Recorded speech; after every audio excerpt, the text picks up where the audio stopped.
Okay, the meeting of the Open Space and Ecology Committee for September 27th will now come to order.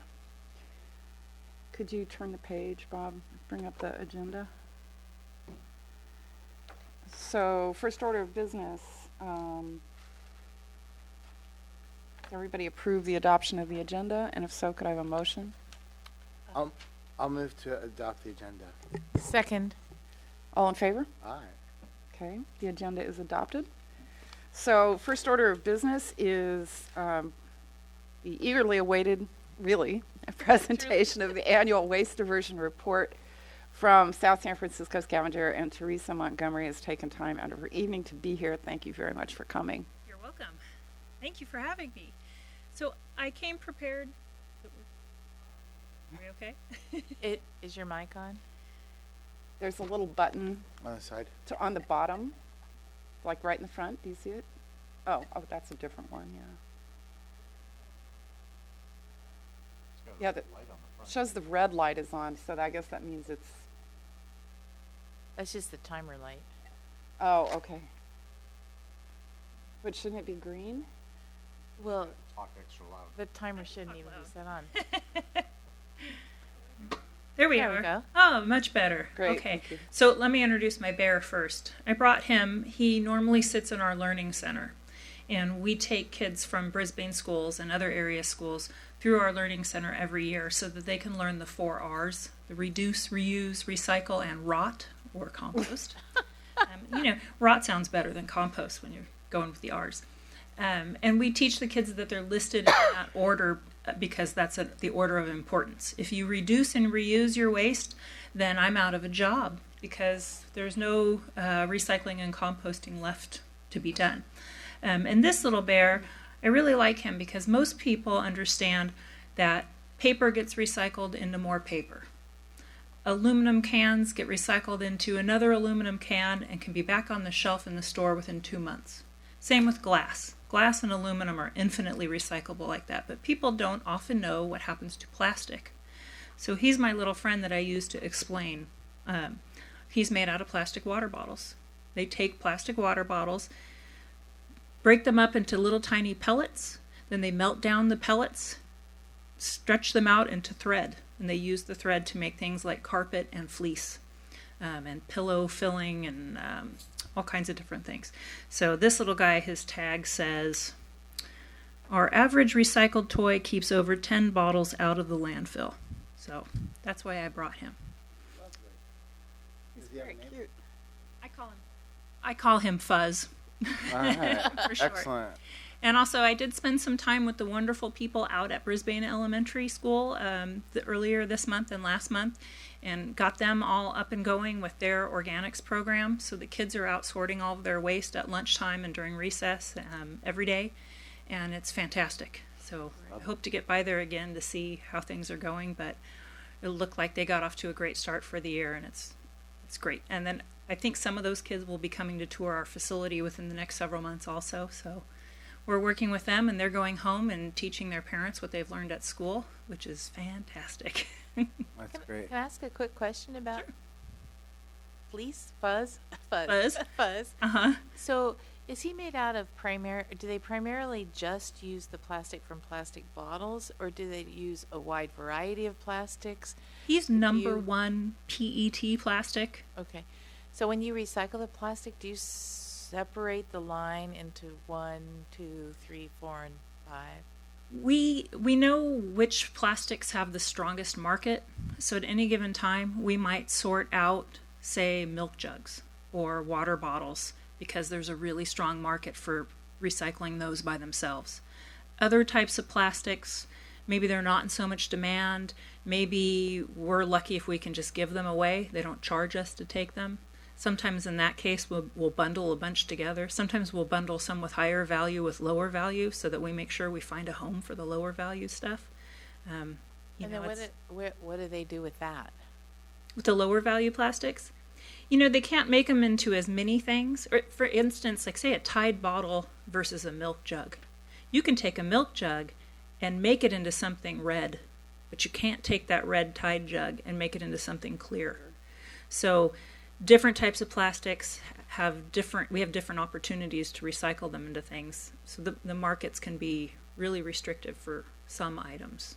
And do they go offshore to be recycled, or do they? Most of them do go to Asia. We need more plastic recycling options in the United States for sure. Okay. Thank you. Sure. I only know enough about some of that stuff to be dangerous. So if you ever want more details, let me know and I'll investigate. Okay, the next thing I wanted to mention is that we've been really working hard with residents and commercial customers to right-size their service. And the reason for that is we're trying to prevent litter, trying to keep our community really clean. So we want to make sure people have the right size containers for the amount of materials they're generating. So lids should be closed on people's carts on service days. If you're a business and you have bigger bins, those lids should be closed also. We shouldn't have things flying out. If the wind picks up, we shouldn't have overflow on the ground surrounding a garbage enclosure. We have a safety officer who's been going out diligently and looking for places where that's happening, and we're contacting customers and working with them to make sure that they have adequate service and those kinds of problems aren't happening. We've been putting a lot of information in our newsletters, both our commercial and our residential newsletters, about calling us to right-size service, reminding people, not to overflow, not to leave a mess. And we've also done a lot of ads and articles in the Luminary and on our Facebook page. So we're doing everything we can to get that word out, and I think it's helping as well. Be interesting if you keep your eyes open and let us know if you're seeing any of those kinds of problems, because we'll get right on it. Another hot topic that I wanted to bring up today is Assembly Bill 1826, which is all about organics collection and recycling. The state required that at the beginning of this year, any business that generates 4 cubic yards or more of organic waste per week, they must subscribe to compost service. So there aren't a whole lot of businesses in Brisbane that generate that volume of organic service. So I believe there may be a handful, and they are all in compliance. Could you give a visual of what 4 cubic yards are? Oh, that's a good idea. So our yard waste carts that we each have at home, the 96 gallons, are about a half a cubic yard. So Eight of need those. 8 of those. 8, okay. Mhm. Like 8 green waste bins, 8 green waste. So you're only going to have, if you had a big produce market or a big meal prep type company, that would generate that much. But in 2019, the law gets more aggressive, and it then applies to any business that generates 4 cubic yards or more per week of waste. Period. All waste. So organics, trash, recycling, everything all put together. If folks who are generating that much waste per week are not subscribing, then they're out of compliance with that state law. So we are actively going out and letting people know what the law is and what's expected, and letting customers know how we can help them to comply. So hopefully before that law changes in 2019, we'll have everyone it affects already covered. That's our goal. And this one started in January? The 4 cubic yards or more of organic waste threshold started in January of this year. And then the tick up happens in January of 2019, I believe. How's So- that going to be enforced? Is it? There's yet to really be an enforcement part to that law. So, at some point, I don't know if the city might adopt an ordinance, maybe Okay. some way to enforce it. I'm hoping that we'll have everyone in compliance and won't need any kind of fines or legislation. Will we be able to get an idea of whether we do need to do some follow-up legislation? We will. We do report, or the city of Brisbane reports to CalRecycle every summer, Okay. how many people the law applies to and how many are in compliance or out of compliance. And then Okay. we work together to notify them, so we'll know exactly who we need to work with. Also on the topic of organics are the kitchen pails. So most of us have one of these at home, and some of us would love to be able to line it. And as most of you know, hopefully from reading the different types of outreach we've sent out, we really don't like bags. Plastic bags in particular are a problem for us, but really all bags, because once the material we collect from these and from the bigger yard waste carts around town, organics carts I should call them now, that material all goes straight into our anaerobic digesters. And if it's bagged, the bacteria in the digesters can't reach the food and can't do its job. So we really don't want things bagged. But what you can do, if you want to line this to keep it a little cleaner, is we can do our little origami activity. Question about the bag thing. So at the grocery store I shop at, I get those organic or those compostable bags or whatever. I can understand, you know, you don't want to put stuff in them because it's going to create a little bubble of stuff that they can't get to. But what about just throwing the empty bags in the compost? Is that to be avoided as well? Or will the bags break down eventually? It's just don't want anything in them. Those types of bags are definitely better than our standard plastic bag. Yeah. They more than likely will not break down in our digesters. Yeah. But after the material leaves our digesters and goes to a commercial composting facility, it's likely that they will break down. But the problem is many commercial composting facilities, they have such a problem with regular plastic bags that they go through and they screen out all bags. They consider them all a contaminant because you can't tell which ones are going to break down into small pieces and contaminate the final product, which ones are going to become airborne at some point. So they just pull them all out. They deal with them the best that they can, but it's best for everybody if we avoid them. Okay. Fair enough. If we get a few, we get a few, Better to not. but better to not. No, understood. I'm glad I asked. Thank you. Yeah, no, thank you for asking. But with the newspaper, in one of our past newsletters, we had instructions for how you fold it. And I admit, it took us a little while in the office to figure out how to best do it. And we decided that taking 2 or 3 pages of the Chronicle worked best. The luminary is a little shorter in length. So it's best if you can use a paper that is more square. So not picking on the Chronicle by any means, but Oh, but size why of not? the Chronicle. But They've been so good to Brisbane. Yeah, really. fold it. Oh, I should. Garbage in, garbage out. Yep. Let me pass these out. This is our attempt at instructions.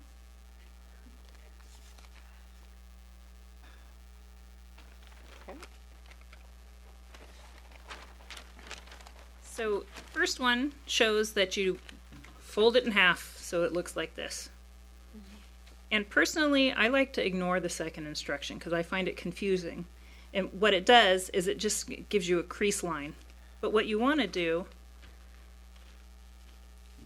have the open part up here, so the fold closest to you. Take one side and fold it over so the point is more or less in the middle of the far side. And then do the same with this part. And you end up with kind of what looks like an envelope. I've done this before. You're a pro. And then We you used to take... make little paper cups this way. Yeah, exactly. Me too. And then you take 2 pieces and fold them this way. And the other 2 and fold them the other way. And voila. It makes a terrific hat. So you could use more paper. You can mess with exactly how you fold it to make it a little bigger or a little smaller. And, you know, if you put really soupy food waste into this, it's still going to seep through. It's not a perfect solution, but it does keep the bin a little bit cleaner. And it's fun. It is fun. Except Brisbane residents do not do this. except we don't really take the newspaper anymore. Fine funnel, however. It's hard to That's find the biggest problem, newspapers. right? A lot of us get the luminary, and you can make it work after you've read it all. There's always great info in there. There. Here, you can have mine, Glenn. But, you know, I we were blunt talking a her little gone. bit before the meeting. I have to be honest that I don't use a pail at my home.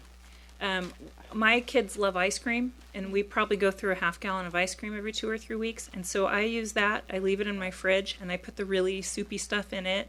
I'll empty it a couple times, and then maybe the third time I just put the lid on it and throw the whole thing away, and then start over. And you can do the same with a paper milk carton. That type of paper will compost just fine, and it's something a lot of us get, whereas maybe a lot of us don't get a newspaper anymore. So that's my other suggestion. So I like the ice cream part. I've asked this before. I'm just going to throw it out there again, because we drink very little. We drink almond milk actually, but it comes in the waxy paper cartons. Would you guys ever consider making a little lid? I made a on note those? about that last year, and I remember asking the folks that we get the kitchen pail from, could you make a little lid? And they said, design it and patent it for me, Teresa, and then we'll get right on it. And I went, Okay. oh, I need to come back and ask for that design. Because I do think it's a neat idea. Because then your container, you just, as your container gets icky, you just slough it off And then reuse the lid on and it. you just pop the lid on the new container. I do We like that have run idea. our container through the dishwasher. Yeah. But it's starting to, like the little holes at the top are getting a little, Yeah. If you do have one that wears out, we can give you another one. Do you recycle the old one? Yeah, we will. We'll recycle it with the rest of the rigid plastics. It's all good. Okay, let's see. Thank you. So I had one question going back earlier. Do plastic bottles ever get recycled into new plastic bottles? That's a really good question. My understanding is that most of them don't. They end up being turned into something else. Is there any particular reason for that? Because, it seems like it would be really good to close that loop. I agree. I would need to get in contact with one of the plastics recyclers that really knows their stuff about. I would figure maybe, paper bags, they don't want to do more than 20% recycled content because of the short fiber staples. Maybe plastic bottles couldn't be 100% recycled, but if they could be If they could part. mix some virgin material in to strengthen them. I Yeah. think one of the reasons they don't is because they can't. It's the same reason for the red. Plastic, when you repurpose it, there's grain in it, and there's color, and it gets dirty looking after a while, which is why they can dye it and make it into fuzz. But to make it into a clear plastic bottle again that's appealing on the shelf, you want water bottle that looks clear if you're going to use one. I don't think that the technology's there to be able to purify the plastic to do that. You may well be right. Sure, that's the number one reason. But I'd be interested to hear, More information. more information about it, because I know they do sort clear plastic from other kinds because it is more valuable. So maybe it just gets yellowy or something. I don't would know. love to know. It's been years love since to I've know. been to a plant where they do it. Well, they make bottles in different colors, right? So you don't separate the colors when you recycle. You only separate plastic from metal, and so when you get all these different kinds of plastic, do you guys separate different kinds of plastic when you get it? Sometimes. Like when Depending you on market can. value, we might. Right, but you wouldn't necessarily separate white bottles from green bottles from yellow bottles.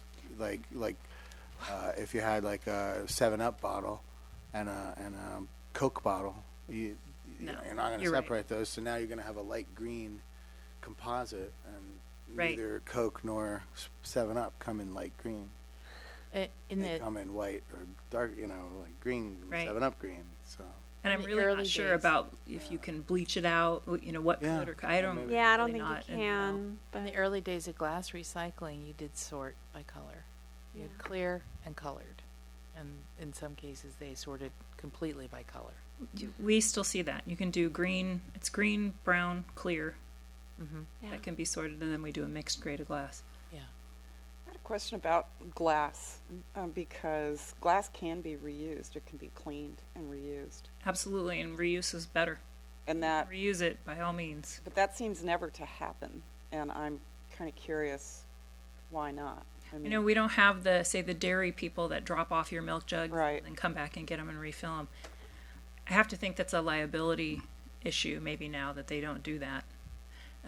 They Not do. that that's a good excuse. I just think that maybe is why.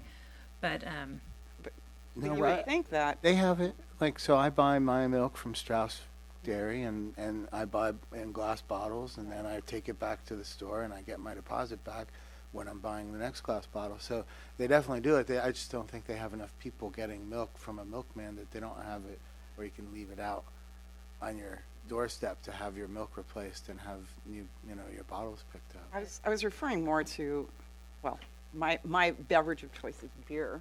Ah, So, it seems like at some point it would make sense for a recycling facility that collects a lot of beer bottles to wash them and then offer them to beer distributors to buy back. And I was just wondering if anything like that had ever been considered.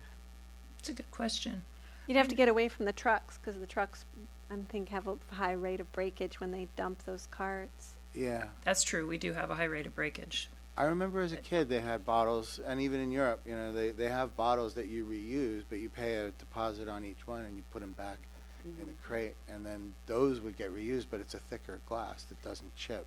I'm so, Everybody still pays the deposit. I mean, you, Oh, you yeah. pay the deposit Oh, on yeah. bottles, but I guess I should maybe try to take mine back to Trader Joe's and see, okay, here's the beer bottles. But I don't think they have any facilities to collect those, and they'd probably just put them in the There's recycling. very few CRV buyback areas anymore. yeah, Yeah. the stores won't CRV buy back. I didn't figure. But it seems like that might be an important next step to think about. Is At least using with glass and metal are two commodities that are still recycled in California. So what we get does go to a glass recycler. It used to be just in the East Bay here, and I believe it's further north. But they do whatever their process is to clean the glass and melt it and make it into a new bottle. Aluminum and glass are both back on the shelf very quickly. So, I mean, there's still room for improvement, I am sure. And if you could reuse it without having to haul it far away and Yeah. process it and all the carbon footprint that goes along with that, definitely would be better. Just curious. That's what they used to do with sodas. They had bottling plants all over the place. There's far fewer now, but there still are. We're lucky, at least there's some in California still. Yeah, I think that stopped because plastic became so much cheaper and economical, and you could produce a more consistent product. And you could throw it away when you're done. Yeah. At least in the 70s, that's the way they thought. That's true. Yeah. We know more now, though. Yep.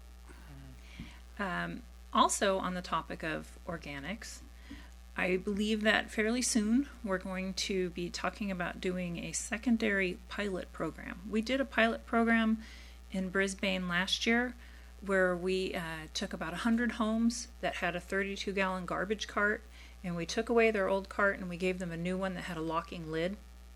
And the reason we did that was to try to keep raccoons out primarily, but keeps all kinds of other critters out. And then also on our streets that are very windy or have uneven pavement and the carts tend to tip over, these locks were fantastic because even if you tip the cart over on its side, the lid did not release. It had to be tipped further before the lid would release. So they call them gravity locks. So when the driver didn't even have to get out of the truck to unlock it. He would just dump them and put them back. And at the end of the year of these 100 residents having those, we did not have one say, I don't like this thing. Take it away and give me my old cart back. Everybody liked it. I believe we had 2 reported destroyed by an animal. And I never personally saw them, but I heard the lids were just messed up. So I don't know if it was a raccoon or a skunk or what got into them, but We don't have evidently they are bears. not foolproof, Sorry, they but they're still pretty cool. My issue with those, they had a dial lock, and they kind of stuck a little bit, which could be hard for some folks to maneuver. But beyond that, there was opportunity for operator error in that you had to turn it to a locked position. So if you unlocked it to put your stuff in and then you hit the lid and you didn't lock it, then the lock is worthless. You had to turn it. So since doing that pilot, there are now some cart manufacturers who have a different type of lock that just automatically the lid closes and it latches. Wow. And you have to unlatch it. It has a little knob that is easy to turn. to open it, but every time you close the lid, it automatically latches. Oh, that's great. So we're in discussions with the city about delivering those same 100 customers that have the turn lock, delivering a different kind of lock for their organics cart so they can compare them side by side. Which lock do I like better and why? So we're hoping to do that within the next year. We're kind of waiting on the technology to be there for us so we can do it. And I think that will help because really, if everyone is sorting their materials properly, the food should not be in the garbage cart. It should be in the organics cart. So the raccoons should be after the organics cart more than the garbage cart. So in my mind, I would rather have those green carts lock. So we're working on that. Couple of exciting changes at Blue Line Transfer. We got on board with the Bye-Bye Mattress program. So if you're getting rid of a mattress and box spring, up to 4 units of those two, you can bring them to us and we take them no charge and they get recycled, which is really cool. And it's no charge. You can bring them to us in a mixed load, but then we charge you by weight. So if you bring them to us by themselves, it's no charge. Like I said, it's great. We still continue to offer pickup of those things as part of the annual on-call cleanup program too. So people in a single-family home will come to you and get it and recycle it.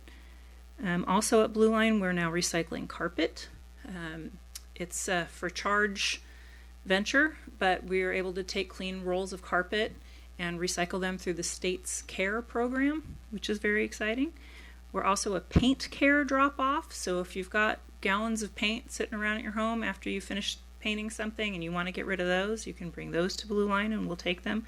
And just FYI, most paint retailers take back paint now for no charge. It's fantastic. Let's see. I think I was just thinking about it. I go over Guadalupe Canyon Road to work, and that used to be a favorite site for mattress dumping. And I haven't seen one. I mean, I just saw a bunch of other trash up there today, but I've not seen a mattress for a long time, so it could be. I hope it's helping. That's the point. Yeah. We're getting a lot of them. I think we're recycling about 25 tons of mattresses and box springs every month. I don't know how many units Every that month? transfers to, but yeah. Wow. It's Oh my gosh. it's a lot. You'd be surprised how many are in there. It's pretty cool. And we were baling them, which was interesting too, taking them all, shoving 50 of them into one cube. It was interesting. And then where do they go? They were being actually hauled down to Southern California where they break open the bale and recycle all the different parts into different products. Mattress and box spring. Mm-hmm. Because there's wood and fabric and metal and all kinds of recoverable things. So it's great. I'm glad to see that. It's way better than sending those to the landfill. And the other thing we have coming up is the annual yard waste cleanup, where we put bins in various areas of the city and people can clean out things before the rains start. Look for information on that coming soon. That's the first weekend in November. First weekend in November. Mm-hmm. We should promote that. Yeah, we normally do. Is it on track? Yeah, that's different staff that does that, but we promote it each year. Maria? Yeah. I think we just confirmed the date, so that's kind of hot off the press. Other than that, I brought samples of some of the, if you're getting our newsletters and you read the Luminary and you're on social media, hopefully you're seeing, we've really focused on pushing the organics program. We had this cute graphic of our truck. He's thinking your food waste gives me gas, which is, kind of some lowbrow humor, but it works. And when the kids come and take tours, I think that's another thing besides the 4 hours that they leave understanding that we're using that food waste to fuel our trucks. It's clean burning fuel, which is not something any other hauling company is doing that I know of. So it's something great for all of us. The more food you put in there, the more gas we can make, and it's awesome. And more lowbrow jokes I can make about it, right? And then also, this was an ad that went out not long ago just saying that we delivered nearly 6,500 tons of food waste, food soiled paper, and yard trimmings to our digestion facility in the first 6 months of this year. So it's a lot. It's a serious volume of material. It's helping us a lot. Could you imagine if that was all going to a landfill and creating, greenhouse gases? It would be horrible. And then just pushing, we had our ads that said summer fruit, eat all you can, put the rest in the green cart, just reminding people. And then this month's ad is fall vegetables, same thing, eat all you can, put the rest. And then, we'll be reminding people in October that your pumpkins go in the green cart. We can compost those, it's fantastic. So that's kind of my report in a nutshell. Questions? Great. At what capacity is the anaerobic digester at this point? 99%, I would say. We're permitted for 11,000 tons, and I think in the future we may try to up that. So what happens when you run out of room in the digesters? Then the material, what we're doing now is making sure that the real food-rich materials go into the digester for sure, because it's the food that makes the gas, not so much the food-soiled paper or the yard trimmings. Uh-huh. And so anything that doesn't go in the digester that's still compostable is going straight to the composting facility. So do you have plans for expansion of the digesters? I don't think we can make them any bigger, but what we can do is put heavier materials in there. You can fill them to the top with woody stuff, and it's not going to weigh as much, and it's not going to create as much gas. So we're just trying to put the heavier, food-dense loads in there. So can you foresee where we will be having 2 green bins, one for food composting and one for yard waste? No, I don't think so. I think on our own end, we'll find ways to process. Right now, the residential trucks go right to that digester and dump in, and it is good-looking material. Yeah. Doing a 'Cause great job. There will be, you're bringing so many housing units online in South San Francisco, and then That is a true story. I'm concerned that you're not going to have enough room for all of the. We have great relationships, though, with the different composting facilities that we've used. So we may just be, some of the commercial stops that we have for organics are real heavy in fibers for getting a lot of paper. Mm-hmm. Those loads are more likely to go elsewhere and not into the digesters. Okay. And then we talked briefly about getting more companies and more areas online with organics here in Brisbane, like the Northeast Ridge. Do you want to speak to that at all? There still are many multifamily complexes around town, and then the condos up on the ridge that do not have organic service. We're happy to offer it. There are several challenges in making it successful. We need to get the right people in the room and troubleshoot and come up with ways places to put bins that are convenient for people to use them and trucks to access them. Sometimes that's the issue. There's not a place to put a bin that's accessible by our truck. So then in the case of the ridge, I think it's, if you put the bins where you want to, then somebody's going to have to roll the bins several yards out to where a truck can get them. Trying to figure that out is what I think what's holding us back. Is there any way that we can help facilitate that? Because it is a large segment of the population to not be doing organic waste. We need to really start working on it. If you know anyone up there and you can put in a good word and say that you really like the program, I think that helps. If the residents really want it, more likely to work hard to have it. I think have you reached out to the various homeowners associations? I'm not sure if Barbara did prior to me being here. I have not. So that would be something I your can first do. stop, because they do they have homeowners associations for each group, and they do they vote on these type of things and can make policy decisions in regard to that. And I know many people that live up there that would like organic waste. We actually have a couple people on our committee that live up there, so we should take this up with them. Yeah, just one. Just one? Yeah. I thought Megan lived up there too. No. I'd love to go up and just talk about it, have a discussion, and see if we could come up with some, a list of challenges and potential solutions and go from there. I wonder, would it pave the way if the Open Space Committee wrote a letter to each of the homeowners associations and said, this is really important. We really think it would be great if you would do it. Meet with, South City Scavenger. Do you think that would be a good opening, or just approach it yourself? I think I would like a chance to try on my own and then Okay. bring you in as needed. I believe Maria lives up there too, so I can tap her as she's a fantastic resource. Okay. Karen, do we have a list of the different homeowners associations up there with their contacts that we can give to Teresa? Yeah, yeah, we can get that. Okay, I think that'd be really good. And then the other area is, I am frequently at the Sierra Point Yacht Club. Some of them do. I'm pretty sure that Landmark does have, Landmark is individual homes, though. but they're an association. Right, but we're talking about I guess Altamar and the ones that are condos don't. Yeah, so I think that's one association. Is that just one association? Do all the rest of them have green waste?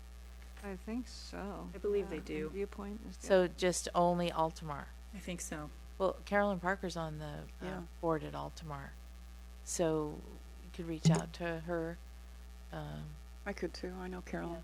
I'll renew my efforts too. And then I just think that what really helps from the whole community is if you're somewhere where you see a need for compost collection and they don't have it, saying that you'd like to see it and letting them know it's available, pushing them my way. So that brings up another thing. I started to say I'm frequently out at the Sierra Point Yacht Club, and we don't have green waste there. The harbor, the whole facility out at Sierra Point doesn't have green waste. And I think it really is needed. I mean, I know we don't have 8 cubic yards, but, we have a lot of organic waste over a period of a month or, as much as I have at home. Although I don't know what the value proposition is for bringing a green waste truck out there to pick up.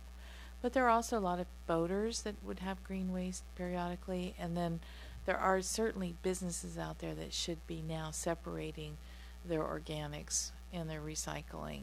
So how do we facilitate that, and what's the economic balance from your point of South San Francisco Scavengers' point of view on being able to implement that?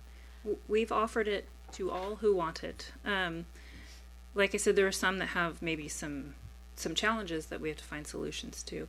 But generally speaking, if any customer that has an account with us, they're being sent our newsletter, they're getting outreach that says these programs are available and even talks about the state law that requires it for larger generators. And some people call in proactively and say, get me on this. I'm ready to get started, and we take the ball and run with it. And others don't respond, or when we contact them, maybe they say, well, it's just we don't have the space, or we don't have the staff, or if we do it, it'll be contaminated. So those issues can be harder. The compost program, unlike recycling, the compost program is for a charge. We offer it. We offer organic service at a charge that is 20% less than garbage service of the same level. Okay. So there's a little bit of an economic incentive. Sometimes it's not enough to tip somebody into doing it. Really, the people who are jumping on board are the people who want to do it for the right reasons. Mm-hmm. They see the need and they do it. What about Crocker Industrial Park? That's a good question. Off the top of my head, I think there are at least a couple up there that are participating, but I need to look it up.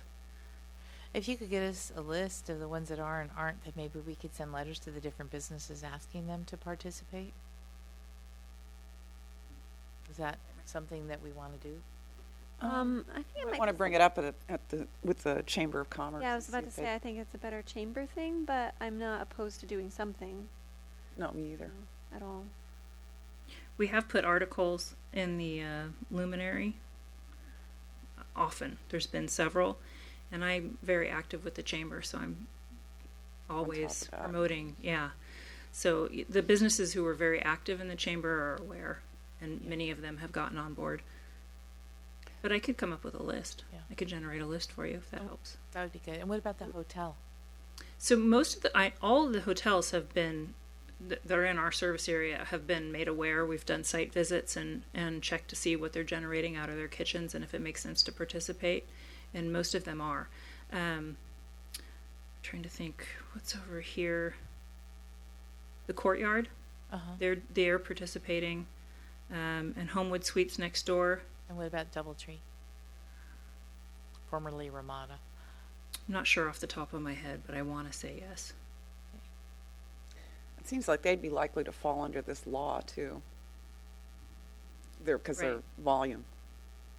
They may not have that volume at this point. Well, another thing that makes it challenging is sometimes the waste generation is seasonal. So somebody will get on board for a little while and then decide, well, we don't need it. It, can kind of come and go. So sometimes it's harder because you can't put food waste on on-call service. It has to be weekly by law. You can't leave. So that makes it kind of a challenging thing too. Do we have any figures on how we're doing as compared to last year? I should know that off the top of my head. I know our diversion rates are into the 80 percentile. We're doing very well. Brisbane has stayed up Well, that's among the really highest good. in the Bay Area. Did you have any other questions about that, Barbara? No, I was just, staff had some questions that they were collecting, so. Yeah, I jotted them down. We had talked about this a couple meetings ago. The committee was curious if there were any updates on styrofoam, recycling of styrofoam products. So styrofoam is a beast. I did do a lot of research on what could be done to recycle it, and came to the conclusion that for sure it's not something we could allow in our mixed, like bottle can recycling or in the paper recycling, because it's a major contaminant to those streams of waste. And also, just the way we collect, it weighs nothing. So I'm always, when we're trying to keep the community clean and pick up litter, I really hate the idea of we tip things, anything. So it needs to be bagged. I guess I have, that's the other thing too. So you're going to bag it, which means we don't like to have recyclables bagged either. So it's easiest and cleanest in the garbage. We do have a few businesses that generate a lot of styrofoam and are able to keep it clean. In that case, we can pick it up in a 14 cubic yard debris box, which, to give you an idea, is big, bigger than a minivan, bigger than a parking space worth of styrofoam. If we have that much, we have a place where we can haul it and they are able to recycle it, but it has to be totally clean. Can't have tape, can't have labels, can't have anything on it. So it's ridiculously difficult to recycle. The other option would be a drop-off. If you had a drop-off, would people be willing to take molded styrofoam to a drop-off where it would be kept clean and could be stashed until there were 14 or 20 cubic yards to be recycled? For us right now, we just don't have the space for that.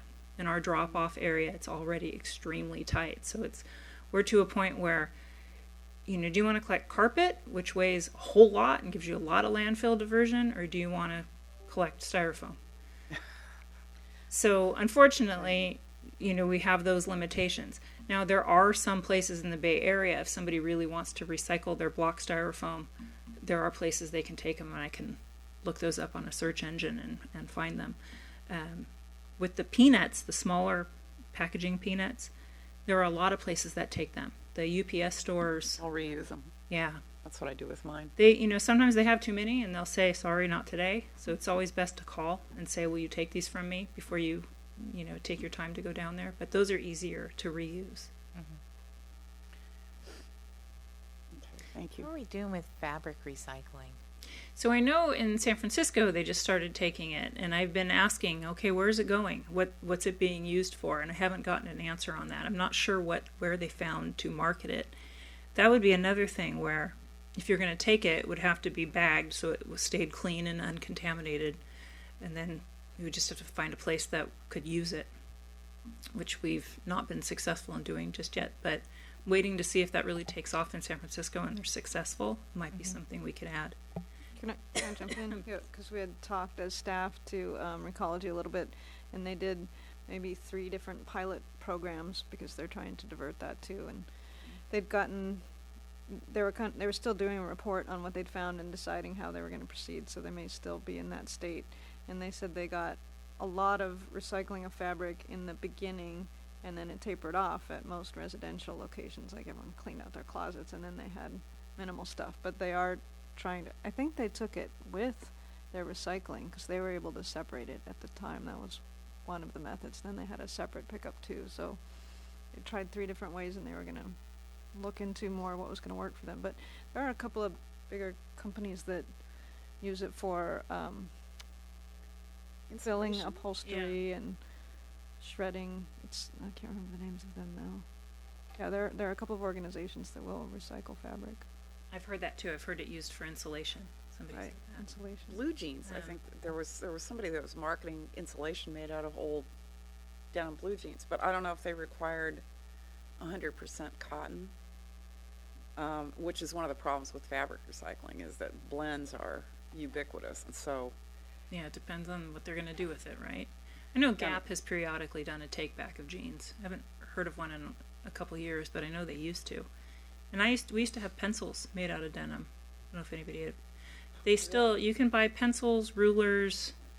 There's a number of like promotional items that you can get that are made out of old denim somehow, which is kind of cool. But it's small scale. They wouldn't know what to do with a whole bunch of mixed fabric, I don't think. it used to be that cotton and linen could be turned into paper. You know, that you combine wood fibers and textile fibers to make paper, but I don't know what polyester does to that Good process. question. Yeah, it doesn't. It's a chemical. We do have a sister company, I think I told you about it maybe last year, that picks up gently used clothing. They do it along with recycling once a quarter, first week of each quarter, and they ask for only, fairly nice stuff, and it gets donated to a local charity and reused. So I've seen that done successfully too, although when they first rolled it out, they got a lot, and then after that, not so much. So, it's all things to consider. If they're a viable option, we're dedicated to looking into it. So then the committee had a couple other questions kind of centered around recycling. One of them specifically was what happens to plastic bags that get put into the recycling bin, because I know people wrap their plastics, but in the bigger it was also about because people watch this and we can replay it on the website and stuff like that, about the paper being separated from the glass and plastic and metal, and why are we different than some other nearby jurisdictions, and is there any way to be consistent, and just that whole. Yeah, I can address both of those. The plastic bags, if you come to our facility any given time, you see them everywhere. They have to be ripped open before the recyclables go over the belt, and they end up wound up in our equipment. We have to stop the equipment periodically and pull them off. They're a problem for sure. And then once they do get pulled off, they end up in the residual pile, which means they go to the landfill. So that's what happens to plastic bags, as well as shrink wrap, any other kind of film plastic. The reason that we ask to sort recyclables into 2 streams, the reason we have the split recycling carts for residential customers, is really pretty simple. If we didn't, we'd have to have a lot more rules about food containers, because you put your ketchup jar that might have a little bit of ketchup left in it, and it goes into our truck next to your neighbor's junk mail. We compact everything in the truck, and a little bit of that ketchup gets on the junk mail, and then suddenly that junk mail is maybe compostable but not recyclable. So by keeping them separate, we're able to tolerate a lot more residual food and beverage in those containers, because if you put that bottle in your bottle and can recycling, it wouldn't matter to the bottle recycler that it had a little bit of liquid in it. But if that liquid poured onto the paper recycler is not going to be too happy. So that's why we do it, and right now it is exceptionally important, because if you've been reading at all about the recyclables markets in Asia, everything is down. They're rejecting loads. They don't want to take any materials, and it seems like every few years this happens, where they start saying, nope, you're giving us too much and it's too ugly, it's too contaminated, it's too gross. Our stuff is cleaner. I believe our stuff is cleaner, and I believe we have a higher volume that we can recycle than we would if we were mixing it. Yeah, absolutely. Yeah. Is it true that just one spot of food on a load of paper can contaminate it and make it unfit for recycling? I've heard that. I've not been in a paper plant to verify that firsthand. I'm told all the time pizza boxes are a big problem. When you have cheese grease or oil in those pizza boxes, when they cut the paper down and they pulp it and they have to get those fibers to reconnect, the oil keeps everything from reconnecting. So it's compostable but not recyclable, and it's better to recycle. So I don't know how much contamination can go unnoticed before something's contaminated, but I don't think it's a lot. I don't think they have a lot of tolerance for the food waste contamination. Yeah, I read that somewhere, that paper for recycling needs to be really clean. Yeah. If you're going to recycle it into paper, it does need to be really clean, because even just a piece of a rubber band can streak a roll of paper for, And it actually 100 reminds me yards. about glass too. People sometimes ask me, well, how come I can't put my drinking glass in with my Snapple bottle glass, right? Or how come I can't put my broken Pyrex measuring cup in? Or my mirror, my hand mirror broke. That's glass. Can I put that in? No. So glass, standard beverage and food grade glass all melts at the same temperature and can be recycled into the new bottle right back on the shelf again. You put Pyrex in there, which is meant to be superheated, right? Or you put safety glass, auto glass, mirror glass that has some plastic components. You mix that in with the other types of glass, and suddenly you've contaminated a whole load, because they go to melt and recycle that down, and it all gums up and bubbles and causes problems. It's huge for us in our service area because there's so much biotech. There's a lot of lab glass. If all of a sudden we ended up with all that beaker glass and stuff mixed in with our beverage grade glass, we'd be in deep trouble. No one would want to buy our glass. So Can it be recycled Important. separately? that's a good question. I think probably it can, but I have not found a market for it. Yeah, it has a lot of boron in it. Is that what it is? It's one of the components in it. What about if you have just a regular drinking glass? Is that different than the food grade, their beverage grade glass? It is too, and I'm probably not as different, but I'm not sure, because I think you can go to Crate and Barrel and buy. I have margarita glasses that are made out of recycled glass. They have different colors and stuff in them. They're super cool, but I'm willing to bet I couldn't put that in and recycle it with my beverage stuff. Okay. Thank you. I had some. Anybody else have questions? I have just one more question. Oh, staff, you're still working on it, right? Well, just follow up on that. So, what are other agencies doing, like when Recology, it's all together, just because a lot of people they're in San Francisco and you're supposed to do it one way, and they're here and you're supposed to do it another way. How do they manage that there's combined? It is difficult. There's, in the Bay Area, there's maybe 3 or 4 jurisdictions that I know of that separate like we do. Everybody else does the single stream mixed recycling. So it is a challenge outreach wise to educate people when you live and work and play in different cities. So in the city, I live in San Mateo, and we mix it. I can mix everything at home. I think it's just a matter of, some people think that the ease of the program is worth more, or is more important than the value of the materials and the volume of materials to recycle.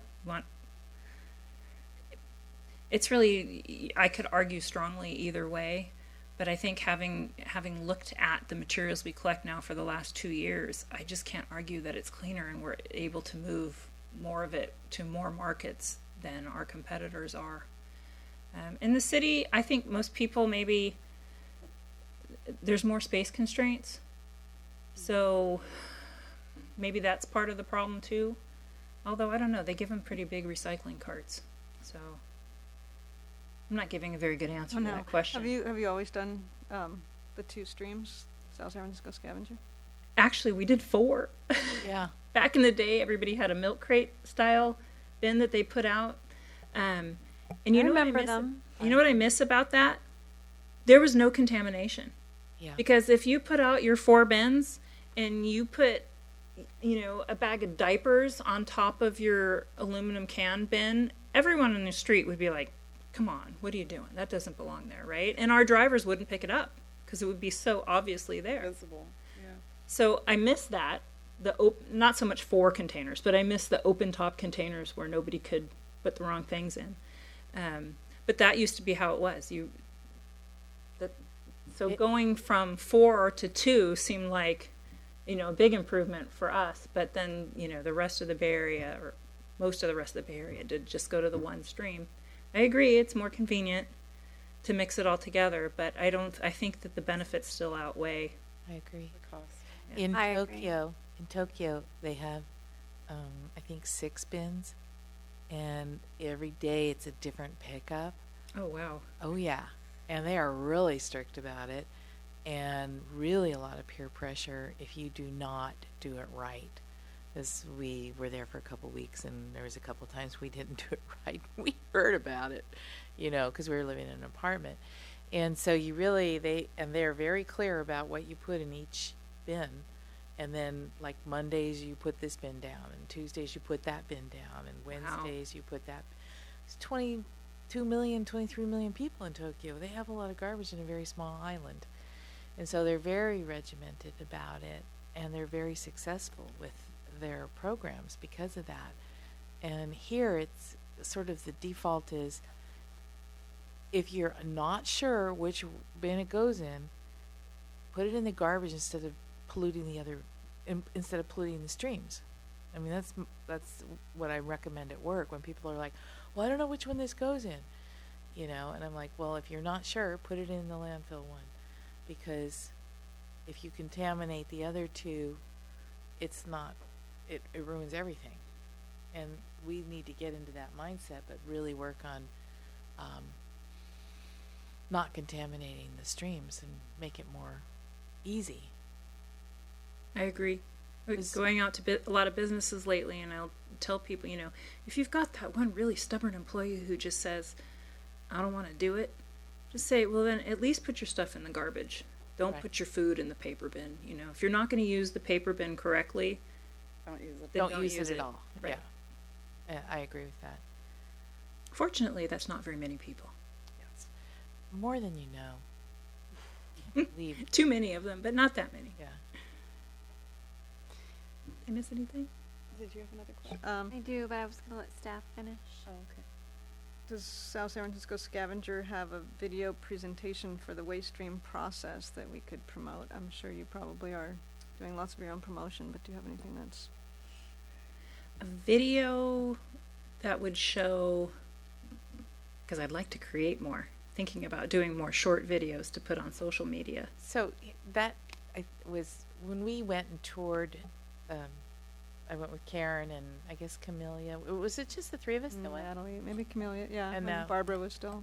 Yeah. staff. And we toured your facility and to see the anaerobic digester and everything. And I took some pictures and some video, and it was really eye-opening to see, people sitting there. Trying to wade through the garbage to sort it to get it into the right streams and everything. And I think it would be awesome. Also the photographs I took of the diversion in the truck. I've posted those on Facebook because I'd had arguments with both my husband and other people that no, it doesn't all go in one bin.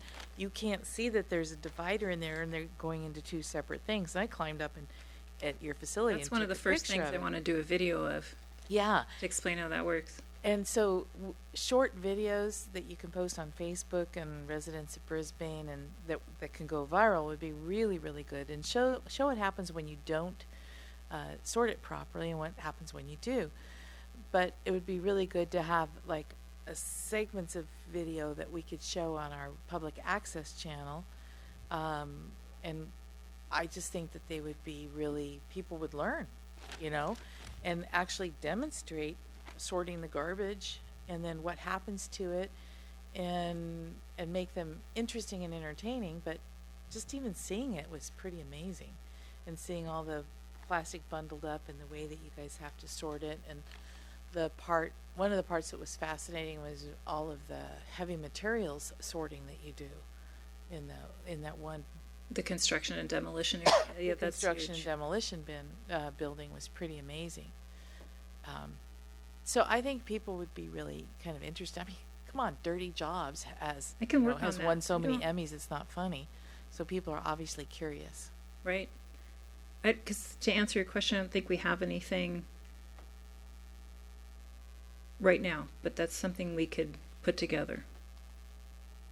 Yeah, it doesn't have to be like, really high quality, just enough to get the idea across. Mm-hmm. Okay. And then just a couple tiny ones. Why are we hearing promotion about pet waste disposal and bio bags? Is there an advantage to that? Is there any reason to that? Oh, that's interesting. Well, we want the pet waste in the trash. So, to us, I would prefer just use a bag that you already have. If you've got a bag you're gonna throw away anyway, a produce bag, a bread bag, a pretzel bag, something that can't be recycled, use that. I wouldn't go spend the money on a bio bag. If you're gonna go buy special bags for it, then, even if it ends up in the landfill, yeah, a bio bag is better than a plastic bag, but still, I'd rather see reuse. And then last one about, you were talking about the little bit of ketchup in the jar. Is that supposed to be rinsed out, or is it more efficiently washed when you guys take this stuff? I usually say empty, but not scraped clean. So, yeah, you've used that last bit of ketchup. I usually say if it's a plastic ketchup jar, squish the jar, put the lid back on, and put it in the recycling. And I say squish it because it just will take up less space. But and put the lid back on because it'll keep anything that's still inside there. I wouldn't say you don't have to scrape it totally clean. You don't have to. I had somebody ask me if they should be putting it through their dishwasher. No, we don't need to waste the water and the soap to do that. Just empty is sufficient. Kind of brings That's a another question.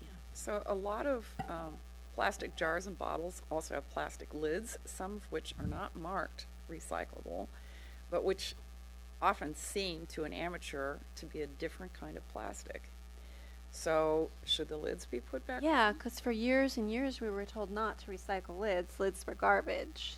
I think if you take them back to a CRV buyback, they prefer no lids. Mm-hmm. Okay. For us, they're going in mass quantity to a plastics recycler, and it's been years, but the last time I visited a plastics recycler, I saw that they had a machine that cuts the tops off. And because the plastics used for the lid are different than what's used for the rest of the bottle. So they're doing something else with the lids. It's going to be a lower grade something that they make out of them. But I usually say go ahead and put them back on. Okay. I recommend that too, because if you don't put them back on, they're more likely to get lost in places you don't want them to be, like on the beach. Yep. Yeah. Well, all of my lids go in the garbage. Yes, but even in the garbage, they Get out, I guess. they get out. I They don't- get out. Hopefully not from our place. Yeah, because they make it to the garbage can, okay? So as long as South San Francisco Scavenger isn't losing them, but whatever, yeah. Thank you for that. Any more staff That was it. questions? That was what we had. Barbara. Okay. We instituted film plastic recycling a few years ago, and I was wondering if you could give us an update on that. So I know we have a collection bin in our office, and we do still have a big bin in Blue Line for shrink wrap and plastic bags. And when the bin is full, we create a bale, and we try to find a market.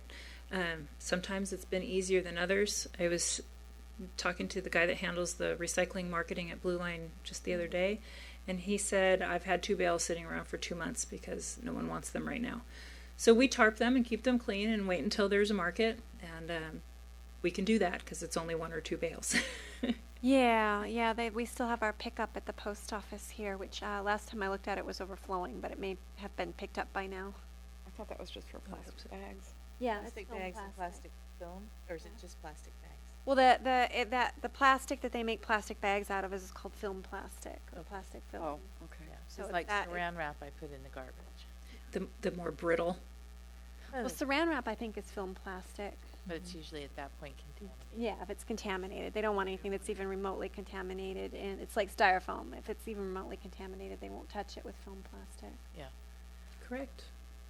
It's difficult, but we're still getting it. Even with the bag bans, we're still getting it. So yeah, we're taking it and doing the best we can. Do you see a reduction in it since the Oh, bag yeah. ban? And with Definitely. styrofoam? You know, they just did coastal cleanup, right? That was Right. the third Saturday in September, I Right. think. 16. And I noticed, you know, all the different sites that I paid any attention to. It used to be when they would post the results of what they collected, there's tons of bags, pieces of them, you know, all over the place. And now all the hoopla is about straws. Did you see Straws. that? I hate straws. I won't use straws anymore. It's hashtag straws suck, I think. That's all over social media. It cracks me up. But yeah, trying to get people to say, you know, no, I don't really need a straw. Don't give me one unless I ask for one. And then, Yeah. even then, why have them? The zoo has not given straws in years because they find their way into the animal paddocks. They're not willing to take that risk, so no straws. Yeah. And no one seems upset about it. People still go to the zoo. So anyway, I digress. But Yeah, no, less yeah. plastic bags at coastal cleanup. I definitely see less. And you know, when I take kids on tours and we go back and we're looking at the bay around our facility and the two creeks that feed into the bay from there, and I don't see anywhere near as many bags as used to be there. So I think it's made a difference. And the styrofoam ban, you think, has made a difference as well? I do, but I do still see styrofoam out there. It kills me because that stuff is just Yeah, the food container stuff. So can you also make a little hit list for us of things that we should recommend? Maybe we could do an article about it for the Star, of things to not use. sure. Because like straws, and one of the things that we do as a city that I'm trying to get us not to do is laminate our swimming passes.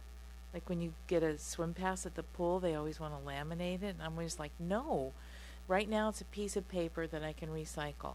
When you laminate it, it now becomes a piece of plastic waste that's not even recyclable because it's got paper in it.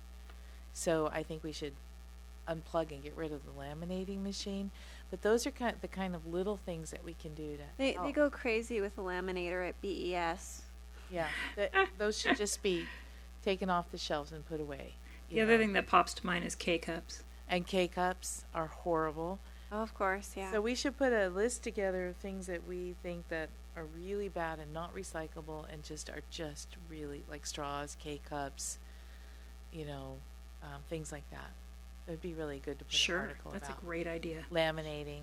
You get it to me really fast. I can add it to our zero waste bulletin board at the library.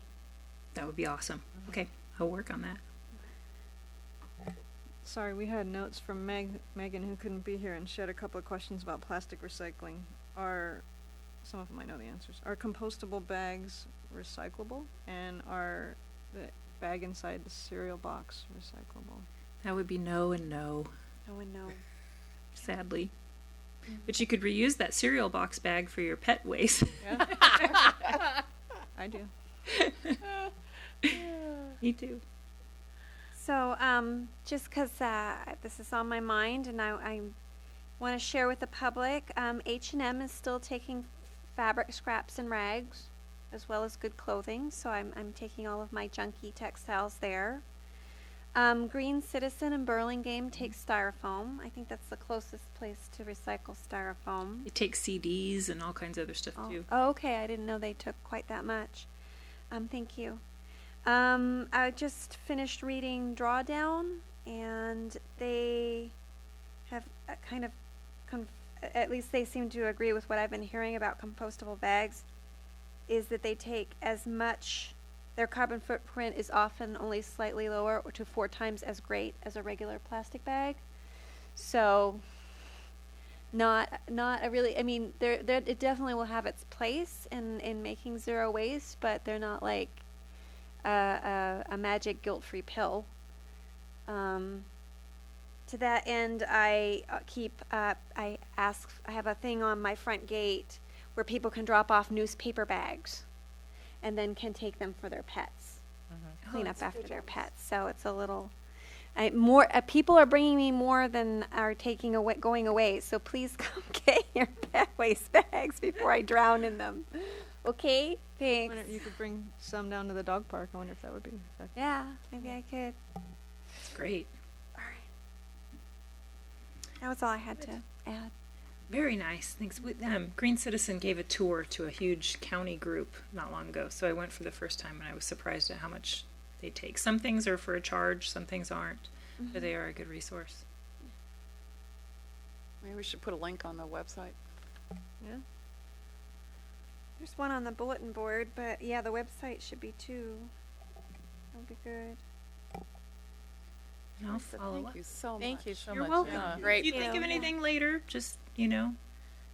I'm happy to respond anytime or come back. And I'll be working with Maria on a number of things. So Super. The videos would be really cool. I agree. The split truck in particular, because Yeah. people see those carts and they like, well, why are we separating if you're putting everything into the one truck? But it is very cool.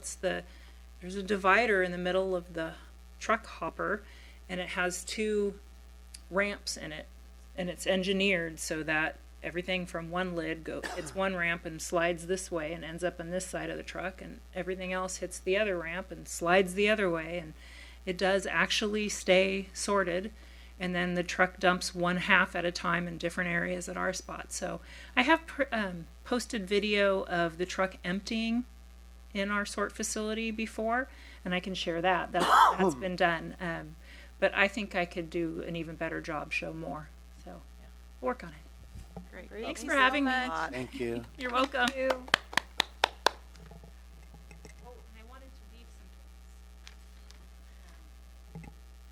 For the day, as I drop everything, for the day in the park, I wanted to leave the little instructions for how to make the origami. Oh, yeah. Oh, cool. And then if anyone wanted a label for their organics cart as a reminder that it's not just for yard waste anymore, it's for food waste, these are helpful too. So I'll leave those behind. Lovely. Great. We can demonstrate making these if we get enough newspapers. That's one of the activities we've got. Do you need newspaper? Absolutely. I subscribe. I wish I'd known that. I just put a whole load in the recycling. But Go fish want it me to- out, Gwen. you want me to save it for you or leave it? What do you want to do? Yeah, save Yeah. it for the Day in the day park. in the park. That would be lovely. Okay. Yeah. I don't have much room, so I may Throw out. email you with a desperate cry for help to come and get it. Sure. Well, I'm sure we'll be able to figure something out. Okay. That'd be great. Thank you. Thank you. Thank you. Thanks a lot. I wonder if we Don't could. forget your bear, Do you- Fuzzy. Do you have other examples of fuzz? I have a bunny. And where can we get one? I found them at a little boutique toy store not long ago, but they sell them on Amazon. Yeah. Search Buzz That Was. What's the bunny's name? He doesn't have any. I know, isn't that horrible? It's called Fuzz That Was? Uh-huh. Because it would be really nice to have something like that on our library shelf as an example. Yeah. It's not really a shelf; it's more of a wall. But Well, we could pin him to the wall by his ears. hit him to the wall. The tennis shoes I usually buy from my son are made from plastic, recycled plastic bottles too. So they can make all kinds of things. I don't want to put my son's shoes up there though.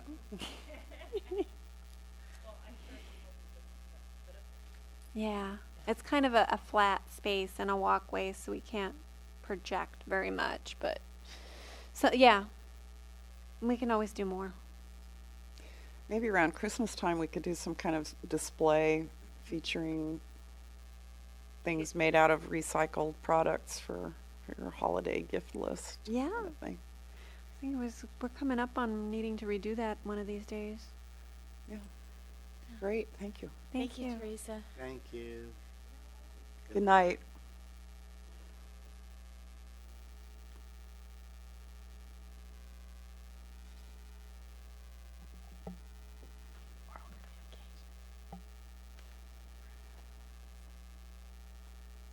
Do we have any public communications? Seems like no. All right. So next thing is the approval of the minutes. Did everybody have a chance to look them over? Wait, is this the right set? Yes, we didn't have a meeting in August. Okay. I wasn't at that meeting, so I have to. We have a typo in the name. and committee members present, I have a U in my name. Hayuk. That's okay. No worries. That means we both missed it. Sorry about that. It's all right. Other than that, if everybody's looked at it, I move that we approve it. All in favor? Aye. Aye. So this item was put on the agenda at my request. I was partly motivated by the fact that, well, when I asked for it to be put on the agenda, the biggest tree on my block of San Bruno Avenue was cut down in connection with a building project. And it wasn't really clear to me that, and still isn't clear, that it was really, its removal was really necessary to facilitate construction. And then last week, another huge umbrella pine was cut down for apparently no reason. And I thought we should talk about this because we've lost a lot of the tree canopy in Brisbane, especially the big trees. Some of that's been unavoidable due to the fatal disease afflicting Monterey pines. But we also seem to be just losing a lot of other trees in general. And so I thought maybe we should talk about this. Do we want to revise our tree policy? Do we want to require 2-for-1 replacement? I'd like to see some, if possible, some quantification, like whether there's any aerial pictures that might allow us to quantify. That's a good idea. Yeah, because that would be really important sort of backing. If we were to ask for that kind of a change, then we could show the pictures and say, look, we here's a documentation of a problem, and then we could call for that. I think that, if the pictures show it, and I'm sure that they would, given what you're saying, then having that would be really helpful in making the point. So one of the things that concerns me is that the contractor who's working on the project across the street from my house says that they're going to do 1-to-1 replacement. But the thing is, this tree that they took down was a monster. It was really a big tree. And, they're going to plant, I guess, respectable size saplings. But one of the things I think everybody on my street is going to miss, and everybody in the 2 apartment buildings adjacent to this new project is going to miss, is the shade. The upstairs apartments in particular were shaded by that tree that's come down, and they're going to be a lot hotter. And so I think one of the reasons that I'm concerned about us losing trees is that the weather's heating up, and trees are one of the things that cuts down the urban heat island effect in cities, which is really well documented. And if we needed evidence of why we ought to be concerned about this, I think the heat waves we've had now, this is the 4th one, the one that we're in now, is reason to try really hard to preserve our mature trees. Yeah. We're losing a lot of our old tree canopy with the loss of the Monterey pines and the aging out of a lot of the black acacias, which are kind of hate to say it, junk tree to begin with. They are a junk tree. I But think they're actually labeled invasive. yeah, but it's unfortunate that we allowed 2 very healthy pine trees to go down that weren't Monterey pines. I don't believe they were Monterey pines. No, they It weren't. was They were 4. I can think of 4. 4. Big trees that we lost in 2 weeks. Yeah. Where are the other ones? We lost, well, I guess it wasn't that big, but a pretty big one on Alvarado, right behind me. There was the big umbrella pine at 200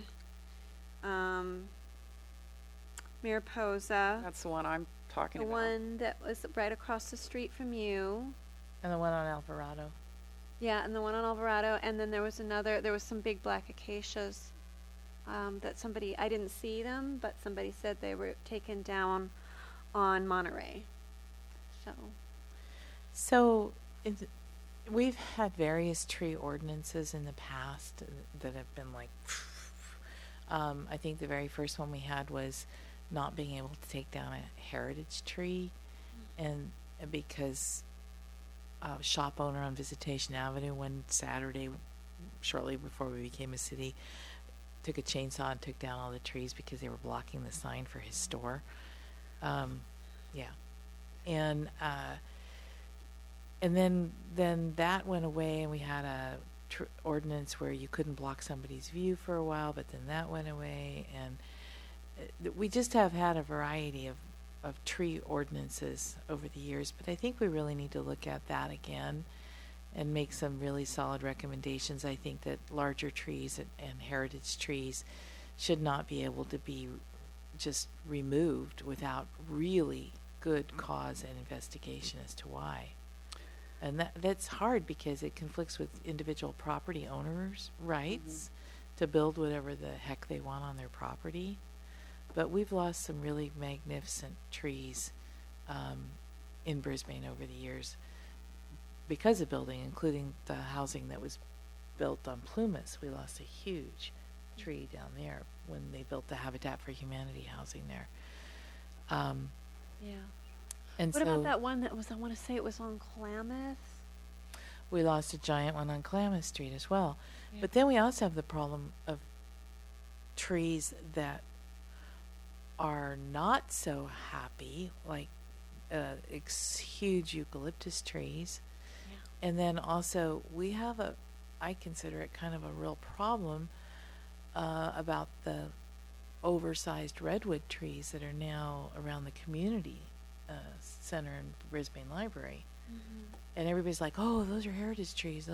Those were planted after 1980, and that's how much they've grown in that amount of time. And it's practically it is a redwood grove now that's going to continue to have problems in that area, probably. So I don't know. Problems. Well, it's uprooting the sidewalks and the building and that they're just going to get bigger and bigger, and they do also suck a lot of water out of the water table. But so we need some better guidelines for taking out trees and explaining when it's going to be done, why it's being done. I Is think some- also maybe some kind of notification procedure for neighbors, because I just heard the chainsaw and Yeah. It's a little distressing. ran out of my house, and I thought, because this was after a solid week of chainsaw and chipper shredder activity across the street from me, and I thought they were finally done with the wretched chipper shredder and chainsaw, and then I heard it again, and I ran out and I saw the tree on Mariposa coming down, and I didn't know anything about it until it was half gone. And I went out and said, oh my God, why? Yeah. And I called Ken Johnson and talked to him, and he said, well, the property owner wanted it to come down. So no notification, no chance for neighbors to say, would you reconsider or anything like that. And I was confused. I looked up the tree ordinance online, and it looked like a permit was required for a heritage-sized tree based on the diameter of the tree trunk. But my understanding from Ken is that that was pretty much pro forma. If the property owner wanted it cut down, it would come down. And that's not right if we have an ordinance that says otherwise. So what I understand, and again, the planning department does regulate tree removal permits, so the planning department staff and Ken is the right person. But in that situation, he said it was a danger to the structure of the house next door, that it was considered a danger. And I'm not sure what about the regulation, what level of, let me finish my train of thought first, is required to verify that, whether there's an arborist involved or anything like that. And the notification process is simply, so this was done under the design review. And so the landscaping issues can be addressed under design review. So it didn't go through a separate tree permit. So you're talking about the one on San Bruno now? Yeah, the one that. But the one on Mariposa, I wasn't told anything about that it was considered dangerous. And I mean, if somebody wanted to get rid of a tree, that's all they might need to say, apparently right now, is, well, I think it's dangerous. But is there any evidence required for that? Yeah, so Yeah, I was told that it had divergent trunks and therefore was a weak tree. But I wish I'd gotten a picture of it because umbrella pines do tend to kind of have divergent trunks. So Why they're umbrella trees. that's why they're umbrella Yeah. pines. So yeah. So what we can do is we have to ask council if they will modify the process and the ordinance because it is overseen by planning department, and if it's a design review, planning commission. If it's a tree removal permit, at this time it's just staff. But we might, unless we know specifically what we want now, I don't know if a subcommittee would want to talk about it and be very specific about what we want, look at the ordinance and what we want to ask for, or if we generally know what we want and we want to put a letter together and review it as a whole committee. But I have a couple, another question, before we go too far down the rabbit hole. The tree in Alvarado was in the public right-of-way, and so somebody told me that that falls under, Public Works. So, and since you're part of Public Works, I'm wondering if you know anything about the removal in Alvarado? yeah, and Whereabouts Ken and I Right behind me. talked She said about that briefly, and I 217. don't remember specifically. I'm gonna have to look that up. Mhm. Yeah. Yeah, I mean, it does, from the people, it does sound like maybe it was a good candidate for removal. It was getting into the foundation. But in the tree removal permit, it says any tree that's taken out of the public right-of-way will be publicly noticed. And that tree was definitely not publicly noticed. Okay. So, I'd like to know where the process broke down so that maybe we can prevent that from happening in the future. Yeah, I can look into that. Which, do you know the ad? 217 Alvarado. Okay. I'm not judging the people for taking it out. Like I said, it does sound like maybe it did need to come out, but we just need to get our, so that people are not upset, we need to get our process straight. Yeah, and I think it's a different process for streets in the for trees in the public Public right of way. right-of-way, yeah. Private, but that's something that then we could look at and say, Yeah. what can we do regarding all trees? And also be very specific. I think we need to be specific about, species of trees, because we have some really incredible heritage oak trees Mm-hmm. that those are very slow growing. It takes a long time to replace one of those. And so, I kind of really object to their removal. And those are part of our historical tree canopy. Mm-hmm. And I had some friends that built a house, and they actually reconfigured the plan for their house so that to not damage the tree. And I'm not definitely a tree expert, so I don't want to try to represent one, but in some cases I know on trees in the public right of way, and that's buildings and grounds team leader primarily works with the arborists, and he does report to me. So I've heard some trees age and at the end of their life do need to be removed, and That's true. Mm-hmm. That's Absolutely definitely true. Absolutely. Yeah, I want that to be subject to some kind of documentation process instead of just somebody saying, I don't like pine needles, and so therefore I think this tree is dangerous or I think it's a problem. And I get the feeling that there's really not much, that there's sort of a collective shrug going on when another tree comes down, and that really bothers me. Me too. Me too. So actually, a lot of people are not collectively shrugging. A lot of people online are very upset about the rate at which trees are coming out. But like Michelle said, we have to balance public good with private property rights. And it's not going to be easy because unfortunately the people who want to take out the trees have to pay for their care and don't want to pay for their care sometimes. And a tree's just like any other large valuable object, like a car or a house. It requires maintenance and effort and thought. So I had something I was headed here. I definitely feel I had a couple suggestions for things that we could do to sort of tighten up the ordinance that I'd just like to table at this moment. Go for it. I think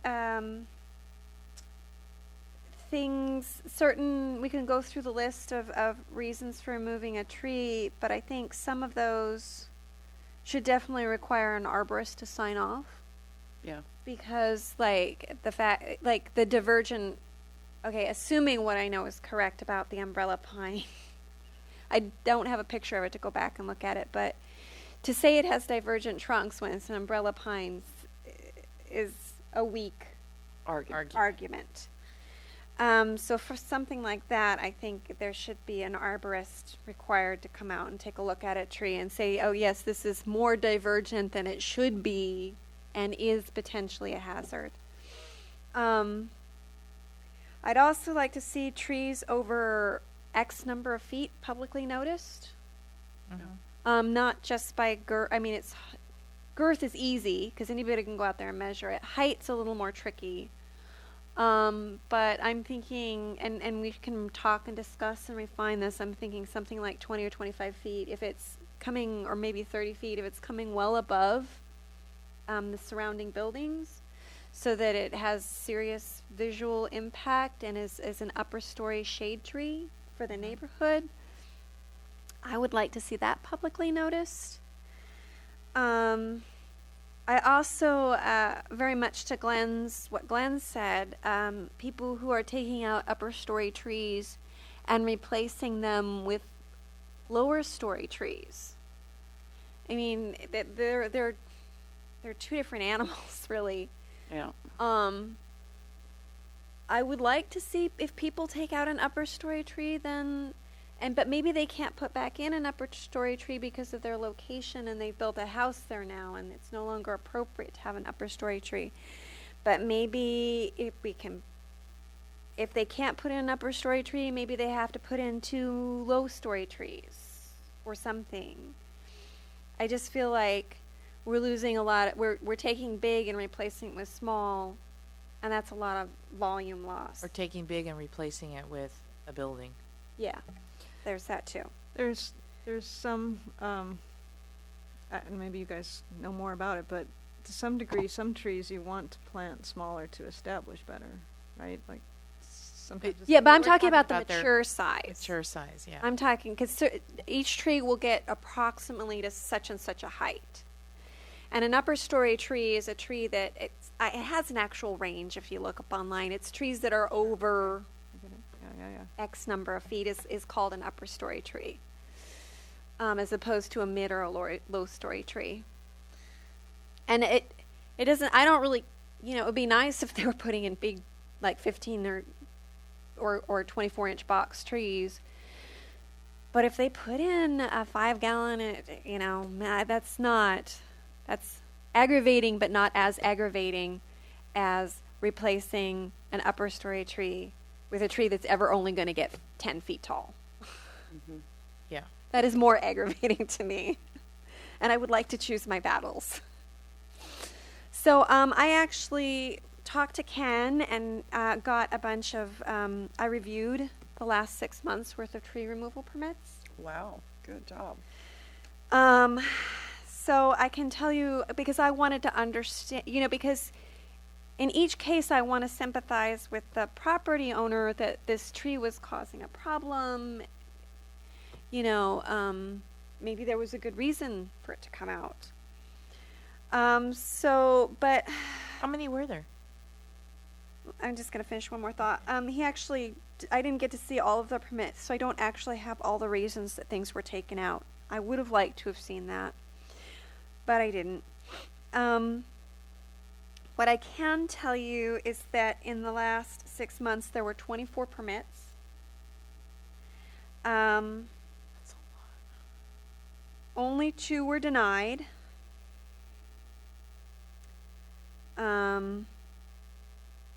There were 50 trees taken out of various sizes, or are slated to be taken out. Not all of them have not everybody's necessarily acted on their permit yet.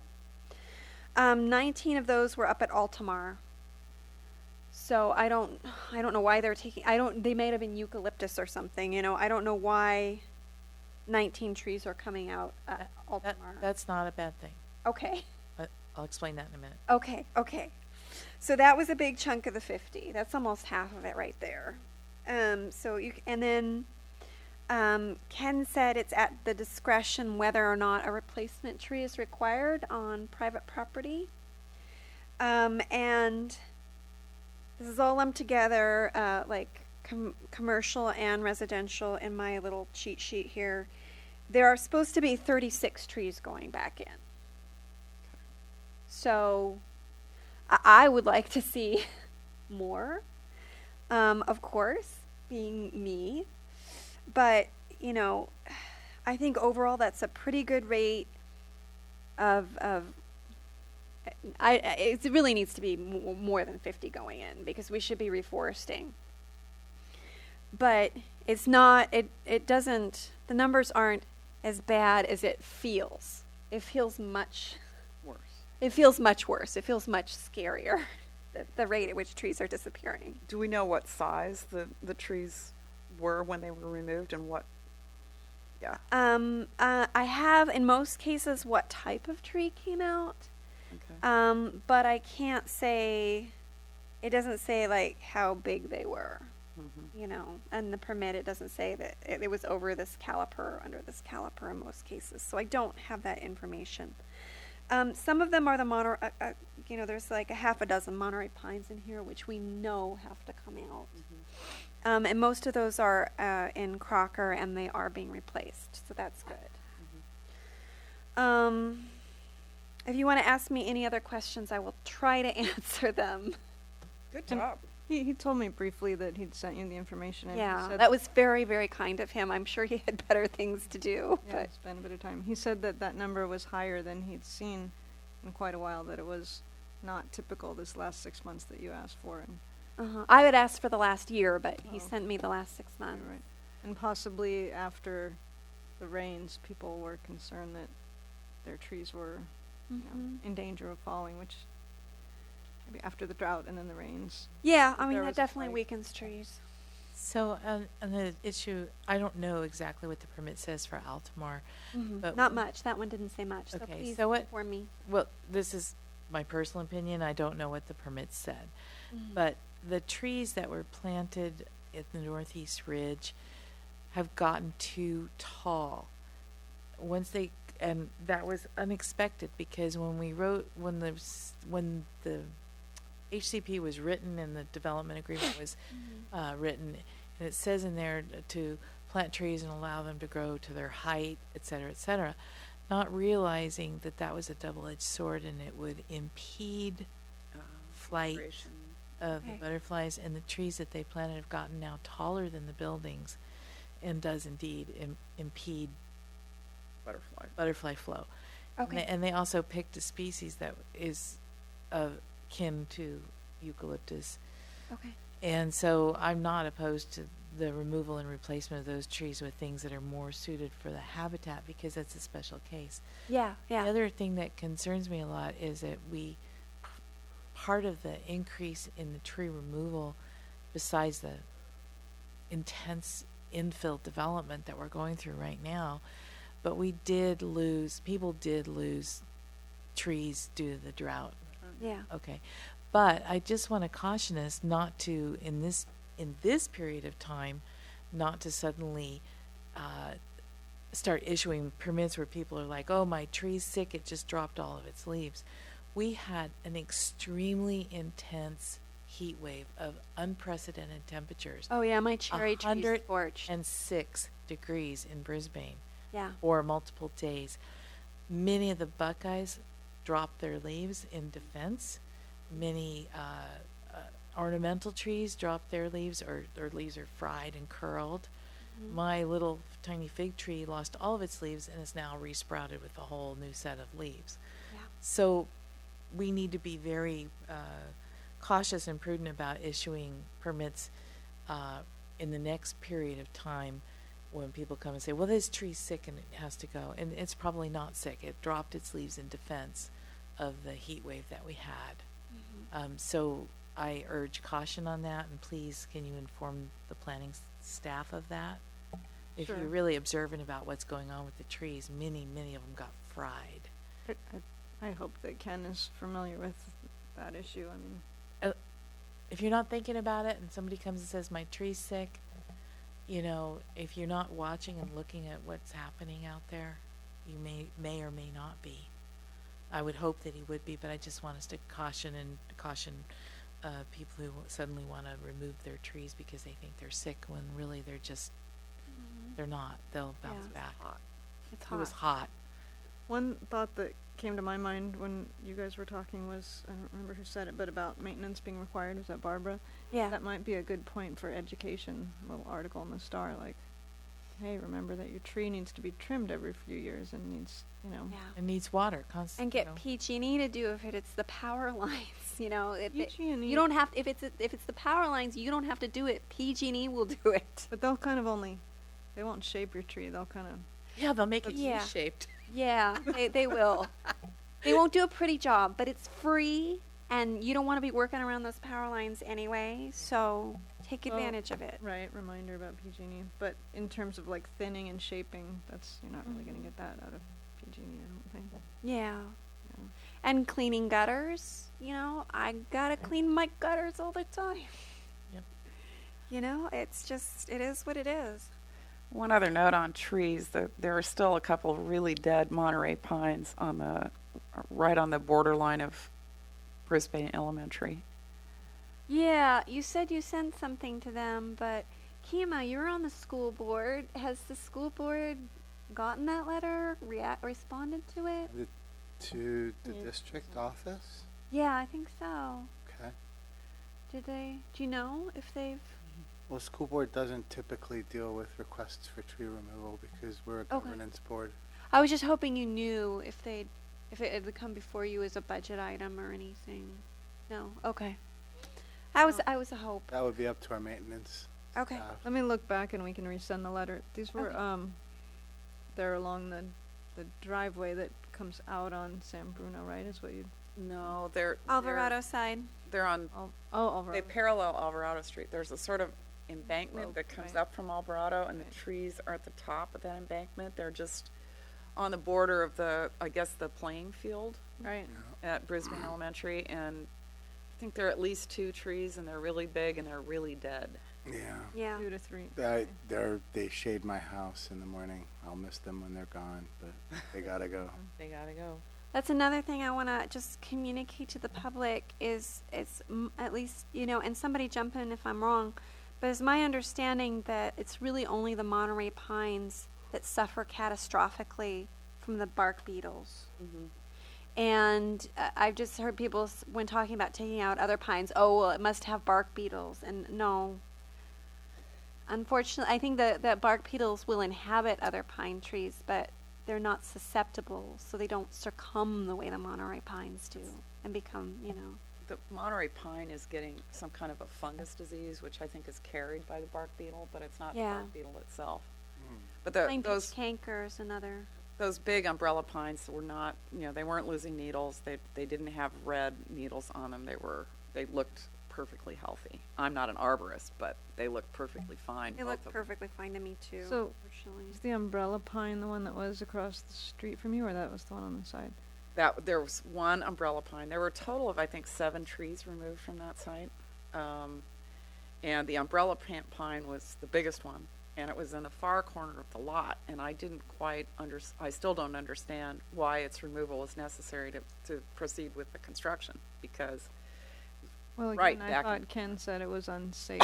The tree was unsafe, that it wasn't in the way of construction, but it was unsafe. well, No, I heard think that it's the claim one too, but the one he told me, the one at 200 Mariposa, which is down the hill from Glenn's tree, had the divergent trunks and was unsafe. I haven't heard anything about why the one on San Bruno across from Glen came out. Okay, yeah, I thought he told me that was also unsafe. The Okay. the 2 trunks, I think he showed me that on Google Street View, and you can see that. Okay.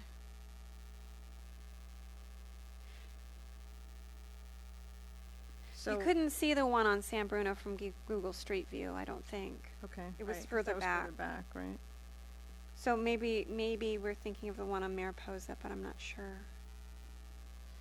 So, an article would be a good thing to do right off the bat, and maybe as we head into winter, in terms of folding in the cleaning your gutters kind of note. Yeah, and we've got that those cleanup bins coming in November, so Yeah. clean your gutters and dump it in the big bins. I think the article should say something about the shade value of big trees. I'm not sure people really, that people are really registering that, but they really cool down big chunks. And, one of the bad things is that, if you cut down the shade trees and people go out and buy air conditioners, that's a feedback loop. It's a positive feedback loop. It increases greenhouse gas emissions, and air conditioning is one of the fastest rising causes of increased greenhouse gas emissions. So trees may be worth some inconvenience to avoid that. Yeah, you should see what I just again draw down what they have to say about refrigerants in global warming. A lot of refrigerants are 1,000 times more potent than CO2, and so if we're cutting down trees and we're adding all these new air conditioners, that's a lose-lose, really. Well, I'm getting trees upset. die. Sorry, I'm gonna shut up. Right. And so then, do you think we've encapsulated what the major issues are with regard to any tree removal permits, ordinances? So it's kind of arborist sign off if it's a health need- issue, And height, public notification. public notification based on height and Girth, diameter. yeah. And stronger criteria for tree removal. Stronger. And the upper story, tree Right, size replace. needs to factor into the replacement tree. And the actual species involved. The actual species of tree is important. If someone comes for a With permit, regard to replacement? not just in regard to the replacement, but in regard to the For the removal. Yeah, there is some language Yeah. about heritage trees. Yeah, but it kind of needs to be a little more specific. Well, I think we need. It's actually They're defining heritage trees by size, not by type. No, actually, is some it? types are listed. Okay. California Bay, Coast Live Oak, or Buckeye. That's all? Yeah, those are the only three that are protected. Yeah, and the thing is too that, I think native trees are desirable, but a lot of the trees that we have, like those umbrella pines, aren't necessarily native, but as long as they're in good shape and they're not invasive, I think those trees ought to be protected too for their shade value. Yeah, anything over 30 inches of girth is protected, so that those two umbrella pines were protected trees, but they were still Yeah, that's allowed to be taken out. what I didn't. And you can take out a protective tree if you can show that it is a hazard, diseased. The second reason necessary for the economic or of enjoyment of the property, I think that one could go away potentially, or at least the word enjoyment, because that just leaves it open to like, well, I don't I like enjoy that tree. concrete and I don't like trees. Yeah. So I know the large tree that's right across the street from the elementary school on San Bruno Avenue, where they built that multi-unit building that used to be the Bell's house. They were required to keep that tree, Yes. and they went to a lot of trouble to prune the roots and prune the tree, and they did a lot of work on that tree to Say that. save it as part of their development agreement for being able to build what they built there.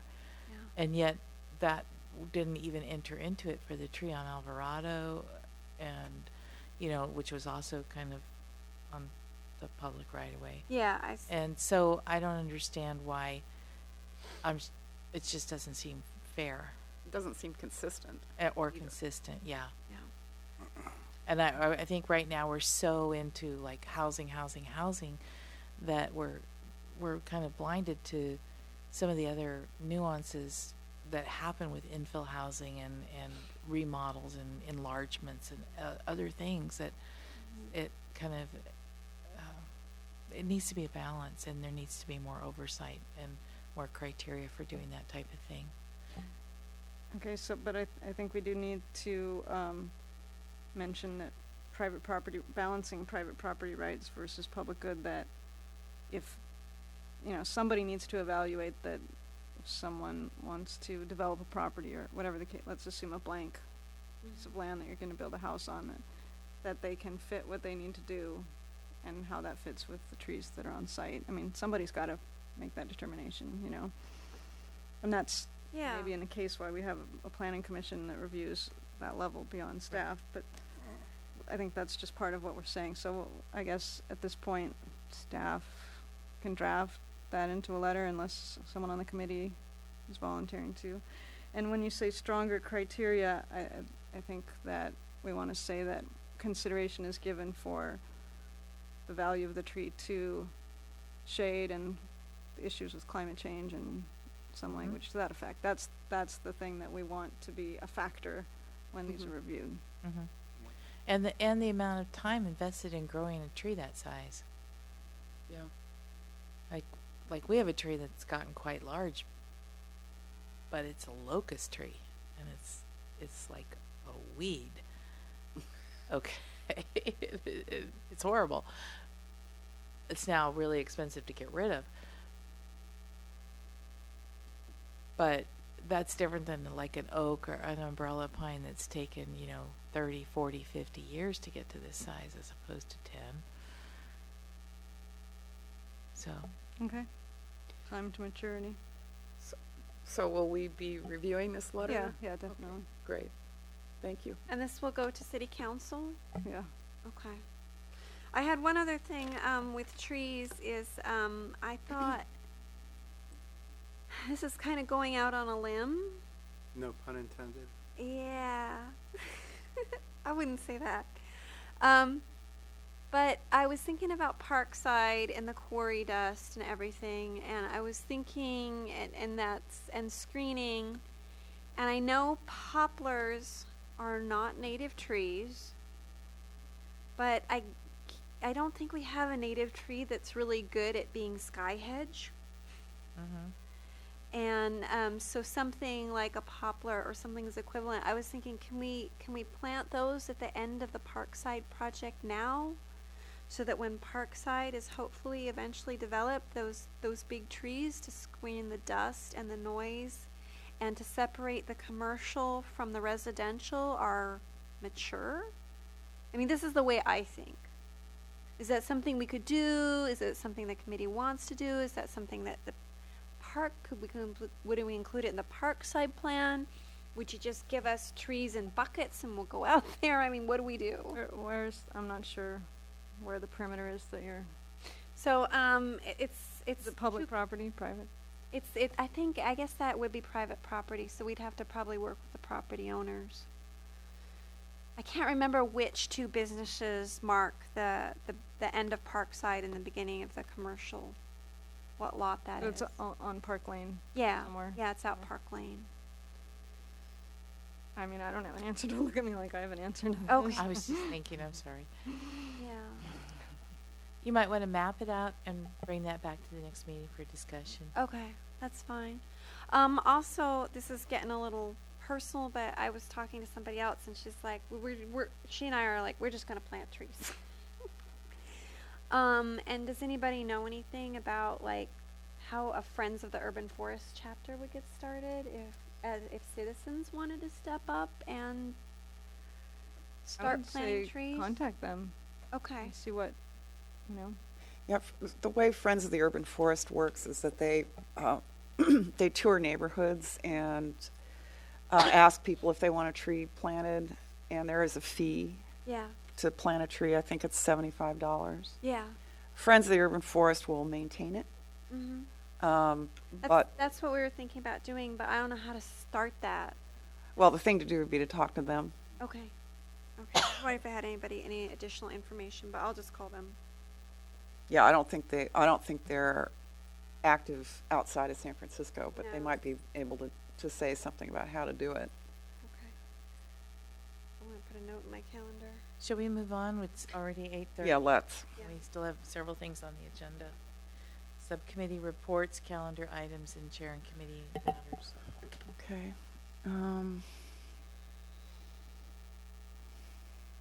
Brisbane Acres Preservation concerns, the thing that came up before the council didn't come up before the council. So tentatively, it's going to be in a later meeting in October. I'll let you guys know. Okay, maybe it could be not last on the agenda that was overburdened. Right. It had been a while since they'd met, right? Yeah, and I think they have a lot on their plate right now too. And then on the waste stream, just what we talked about tonight.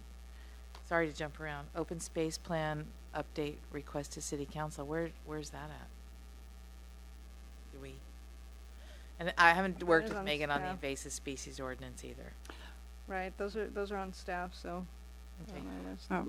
By the way, I did find out just by accident that the city of Chicago has an invasive species ordinance. Something to look at. I haven't read the thing, but they do have one. And the habitat restoration days were pretty successful, and I'm sorry I didn't make it to lagoon cleanup, but my car was in the shop. So was lagoon cleanup successful? You know, I didn't hear anything back. I think I was away also. I was at a rehearsal in the East Bay, so I missed it too. I missed it. I can report next time. Okay. Anything else on there that we need to discuss? Day in the park. Yeah, day in the park, I'd like to say. So we got, Well, we need to work on the lighting ordinance. so we have an update for the day in the park. Do we confirm, Bob, that the electric bike guys are going to be there? How many bikes? They bringing one bike or two? There's going to be 2 bikes, and they said they'll be there from 10 to 3.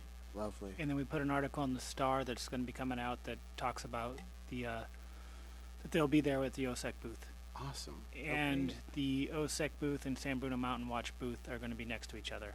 Lovely. Are we going back to the squares, or are we going to be back on the pavement again this year? Pavement. Make damn sure we're on the shady side. Okay. And then, so another item was the scavenger. Are they going to be there? No, Teresa and Chris will both be out of town, so that's why she did the. Right. Origami That's why we night. got the. You guys got to practice so you can show Meg how to Yeah. hold her newspaper. And we got the little handouts too, so that'll be a help. Let's see. We're only going to need, I think, one shadow box, just the one with, because everybody knows what cans and bottles are, and you know what glass and metal is. We just want to show the plastics box, because that's where it gets a little confusing. Yeah, Meg said she's going to pick that up, I think, this week. Okay. Do you do one for a compost? Yeah, it'd be great. Do we have one? We have some empty shadow boxes, and so Oh. Meg and I Just- talked about it, and so Okay. if she needs help, I can work with her. Or, Yeah. But she said, I think Meg said she can come grab these and get started on them. Okay, great. And then the toolbox, the take-home toolbox thing, I still have one of them. And then do we want to, how different is it from the one at the library? Do we It's wanna, quite different. so should we get one? So maybe we should check out one from the library. Yeah, I think that was the gist of If that. it's available, yeah, that'd be great. Yeah. And so I wanted to poll the committee on this. Meg had suggested no brochures because the wind tends to blow them. So what do you guys have any thoughts or opinions on that? I like being able to hand out information. It is always kind of a pain in the butt, though, with the wind. Yeah, but we put a rock on it. And, Yeah. Yeah, okay. Clips. We just got to make sure we have plenty of clips. Of the binder clips. Binder clips help. A lot, yeah. And then the last one, I think most pertinent, is we're taking volunteers from the committee to work the booth. I will be there. I'm sorry? I'll probably be there most of the day. Excellent. I look forward to seeing you because I'm sure I'll be there for a while. I'll be there, but I'll be at the Mountain Watch booth. Yeah, well, that'll be a good thing. Maybe not, now that it's going to be on the pavement all day. All right. Is it the same configuration as last year? I'm not sure. Are you? You know, a lot of people really loved that. I was not that pleasant That's about because it myself. they but- didn't have to sit there in the booth all day and not participate in anything and be on concrete. Yeah. I didn't like it at all. Yeah, I did ask RAC after you guys gave that feedback last year, and they said they'd gotten otherwise positive feedback, and it sounded like it was also from the booth, people that are working the other booths, but they wanted to keep the same configuration going forward. The Park and Rec Commission did talk about it. afterwards, because it was the first time they tried it last year. I found it really unpleasant. Fine. Huh? Sales, but nobody enjoyed it. Just You and the mic? with the Lions Club, we did fine in sales, but when it came to talking to the people who were working in the booth, nobody enjoyed it. Yeah.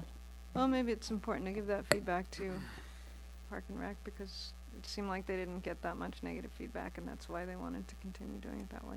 Well, it was really unpleasant. And I found that there was not nearly the amount of traffic at the booth. There was no adequate place for us to set up any kind of stuff to work with the kids.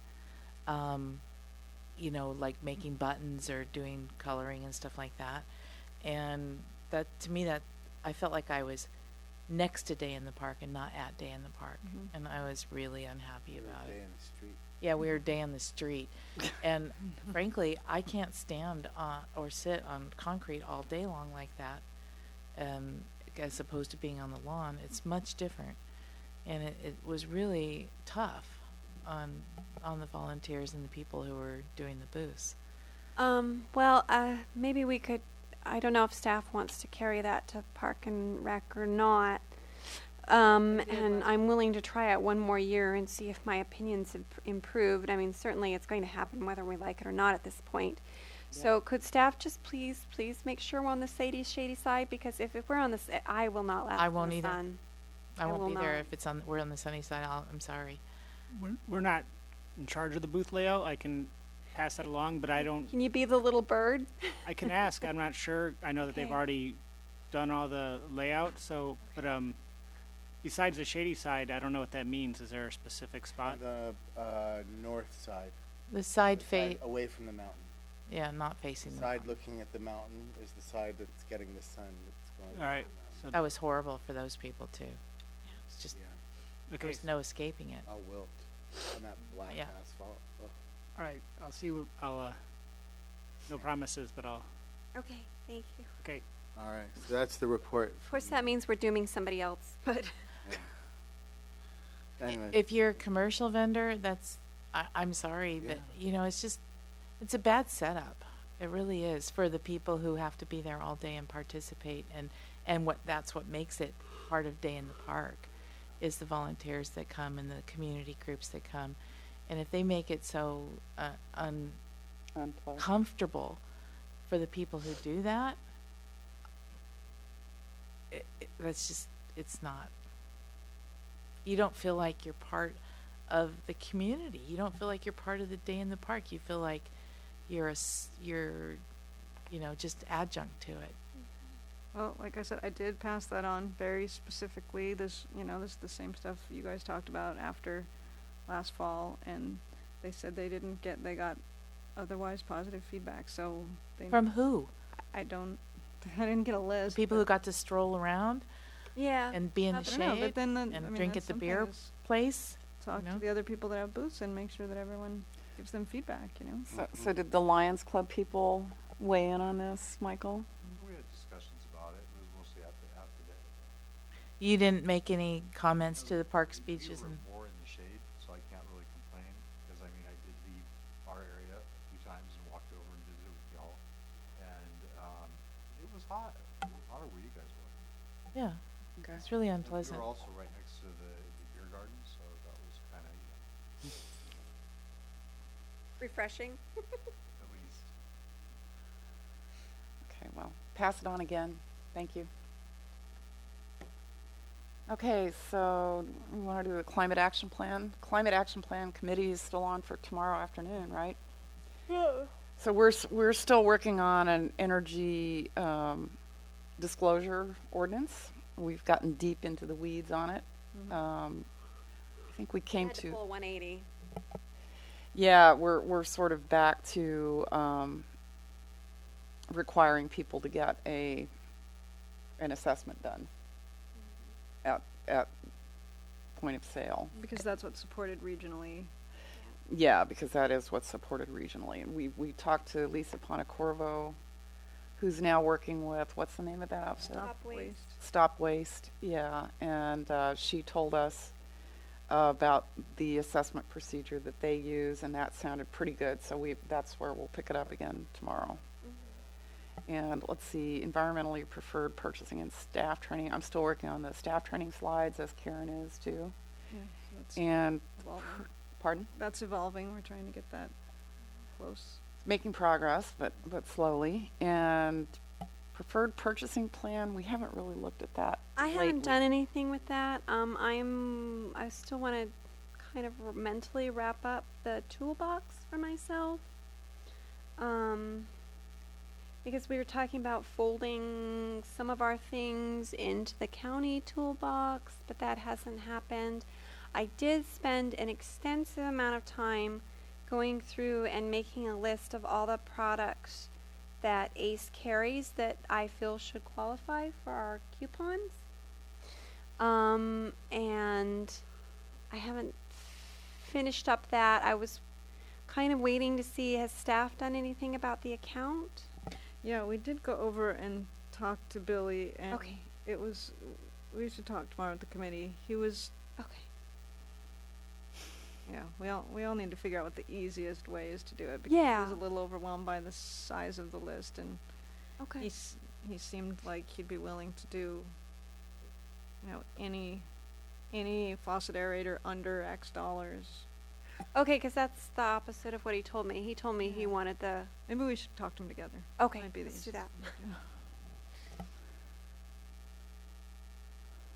Go on. Yeah, so we want to get that. We want to do a coupon that we're going to put out in the Star, and it's going to be, effective for 2 to 3 weeks, and just see what the hit is in terms of cost to that Yeah. little special projects budget that's not that big that we have to spend on stuff like that.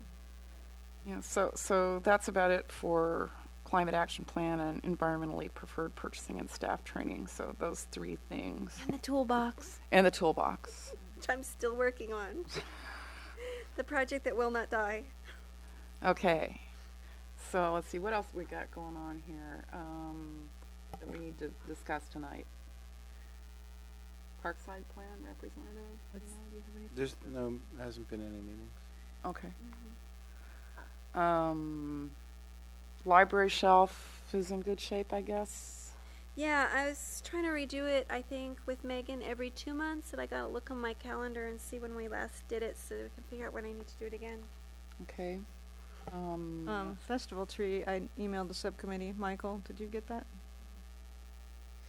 Oh, I'm sure I sent it to you. Anyways, after we did the trimming of the tree was performed earlier in the summer, I think it was June, I had reason to be out at the park and with the buildings and grounds team leader, and there's a lot of new growth, not large volume, but a lot of bright green new growth on the ends everywhere that was trimmed. So the arborist and our maintenance, landscape maintenance people are suggesting that we give it time to see if it fills in some. That'd be That was- nice, 'cause So the email was, let's wait and see this Christmas season or this holiday season, how far it gets, but it might take a year to really see if that's gonna promote new growth that'll actually fill it in. So I think we can still talk about a long-term plan, but we might be able to get X number of years still out of this tree and get it back in a better condition. It's really positive. You should go take a look. It's lots Just of like bright to green. go in a few cents. I'm down there most Tuesdays in the park area, and almost every Tuesday I see kids planting that tree still. I don't know if there's a way to stop it, if at all. I mean, I know how to stop it, but I don't know if it will stop.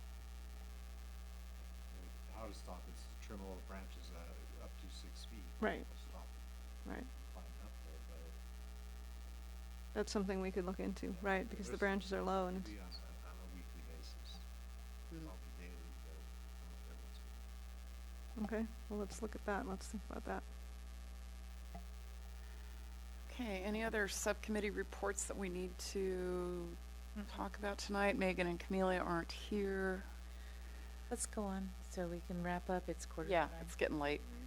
Everybody's tired. Yeah, I'm a zombie today. Okay, are there any additional staff updates?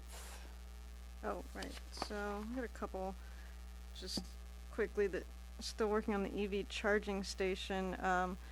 We had challenges with PG&E with the city having a service on someone else's property. They were going to require us to have a permanent easement or possibly not a permanent installation, so we kinda did some back and forth and came up with a solution. Redid the lease agreement so that the Brisbane Village property owners own the service, but we are paying for it, so we're now in the process of getting PG&E to set up that service, so the goal is to have the grant money spent by the end of the year, so I think I might lose it if we don't get it spent. So hopefully this is gonna happen in the late fall, early winter, that the Great. charging station's gonna be built. The subcommittee had asked about cooling stations, so we could talk about that there, but the feedback I got was that when we opened them in the past, no one ever came to the cooling stations. So there are 2 locations designated, one's here, right where we are, and the other is Mission Blue. Okay. And we are coordinating with the police department regarding whether we hear if there's a need for them, and we did not in these last heat events. I think I mentioned this when I talked about it. Personally, I think one of the things that ought to be done in connection with heat waves is to talk to the Brisbane Village Helping Hands people, because that's specifically intended to work with older people in Brisbane. They may not know that the cooling stations are available, and some way probably ought to be found eventually to check on people. But I think that's for another meeting. I didn't know there was a cooling station anywhere. Yeah. I mean, I think having some activity plan to kind of draw people in and get them used to using cooling stations rather than running their private ACs might be good. If you have private AC. Yeah. Yeah, I mean, I'm surprised at how many people who do, but I don't, but some people definitely do. Okay, we can talk about that going forward. And then I put on each of your places these just came, well, possibly today, yesterday, the bicycle and pedestrian route map that's a result of the master plan that we did. So I have a stack if you want to put them at the library in the OSEC section. Great, yeah, I do. There's no trail between San Francisco and Old Country Road, though. It's not marked. Old County. Old County, sorry. Oh, The trail's missing. And that's a really important one, because that goes down to the bus. That's a good catch. I really should have read it back when I meant to, like 3 months ago. Right, I huh? sent it to everyone we looked at it many times, but of course somebody was going to get something. Yeah. Well, we paid to get 500 printed, but we can definitely get that with the next update. Either that or Color Bob it in. has to get a highlighter and mark it on every map. Yeah, get a little brown Sharpie and take everyone in. There's actually another one missing Oh. between San Benito and Humboldt. And there's also one that's not ever used. Did I send this to everyone? I did send it to everyone, right? I don't remember. Benito and Humboldt. It's not that one. There's another one. I don't know where it is. Well, while we're looking at the map and it says Costañas Canyon, I have a question. Yes. I heard that we came in way under budget for Firth Canyon on the work. And I'm wondering if we could divert the rest of that budget to doing the ivy in the upper part of Costañas Canyon, which is really too steep for volunteers to do. Yeah, we talked to Mark Heath about, because you had asked about doing something to not have the ivy grow back. Right. And so we went out and looked at the site with him, and he suggested not using erosion blanket because when ivy pops through or other invasives pop through, it's harder to get them out. But he suggested replanting it possibly. So we can talk about what to do with the remainder of that budget, whether we do a volunteer planting and have them remove, or How much more budget do we have there? I'll have to look. I think his total cost was under 40,000, so we probably have. There's a chunk of money. So it'd be really good if we could do both and get the ivy out of the top of Costañas Canyon. Right, because that's right. Some of the money is to replant at Firth, which they want to do in the Right. beginning of the winter. So when I have more information, we can talk about that as a subcommittee or Okay, bring it to the because full- I remember when my son was in elementary school, they replanted part of Firth Canyon as a project with Peter Steeler. I don't know how much of that took, a lot of it took. and I'm sure Shelter Belt kept what Had took. Yeah. What, Maybe it's another opportunity to do with either the Littman kids or the elementary school kids. Yeah, that'd be good. oh, I know an organization that would be happy to supply plants for that at a cost. Yeah. I bet, yeah.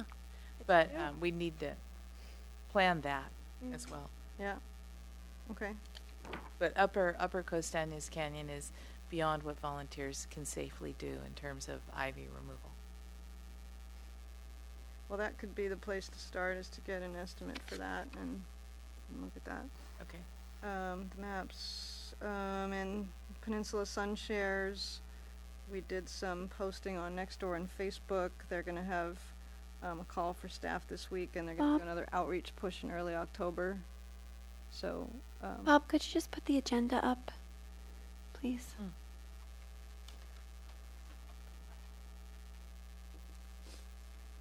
Thank you. and that's all I had.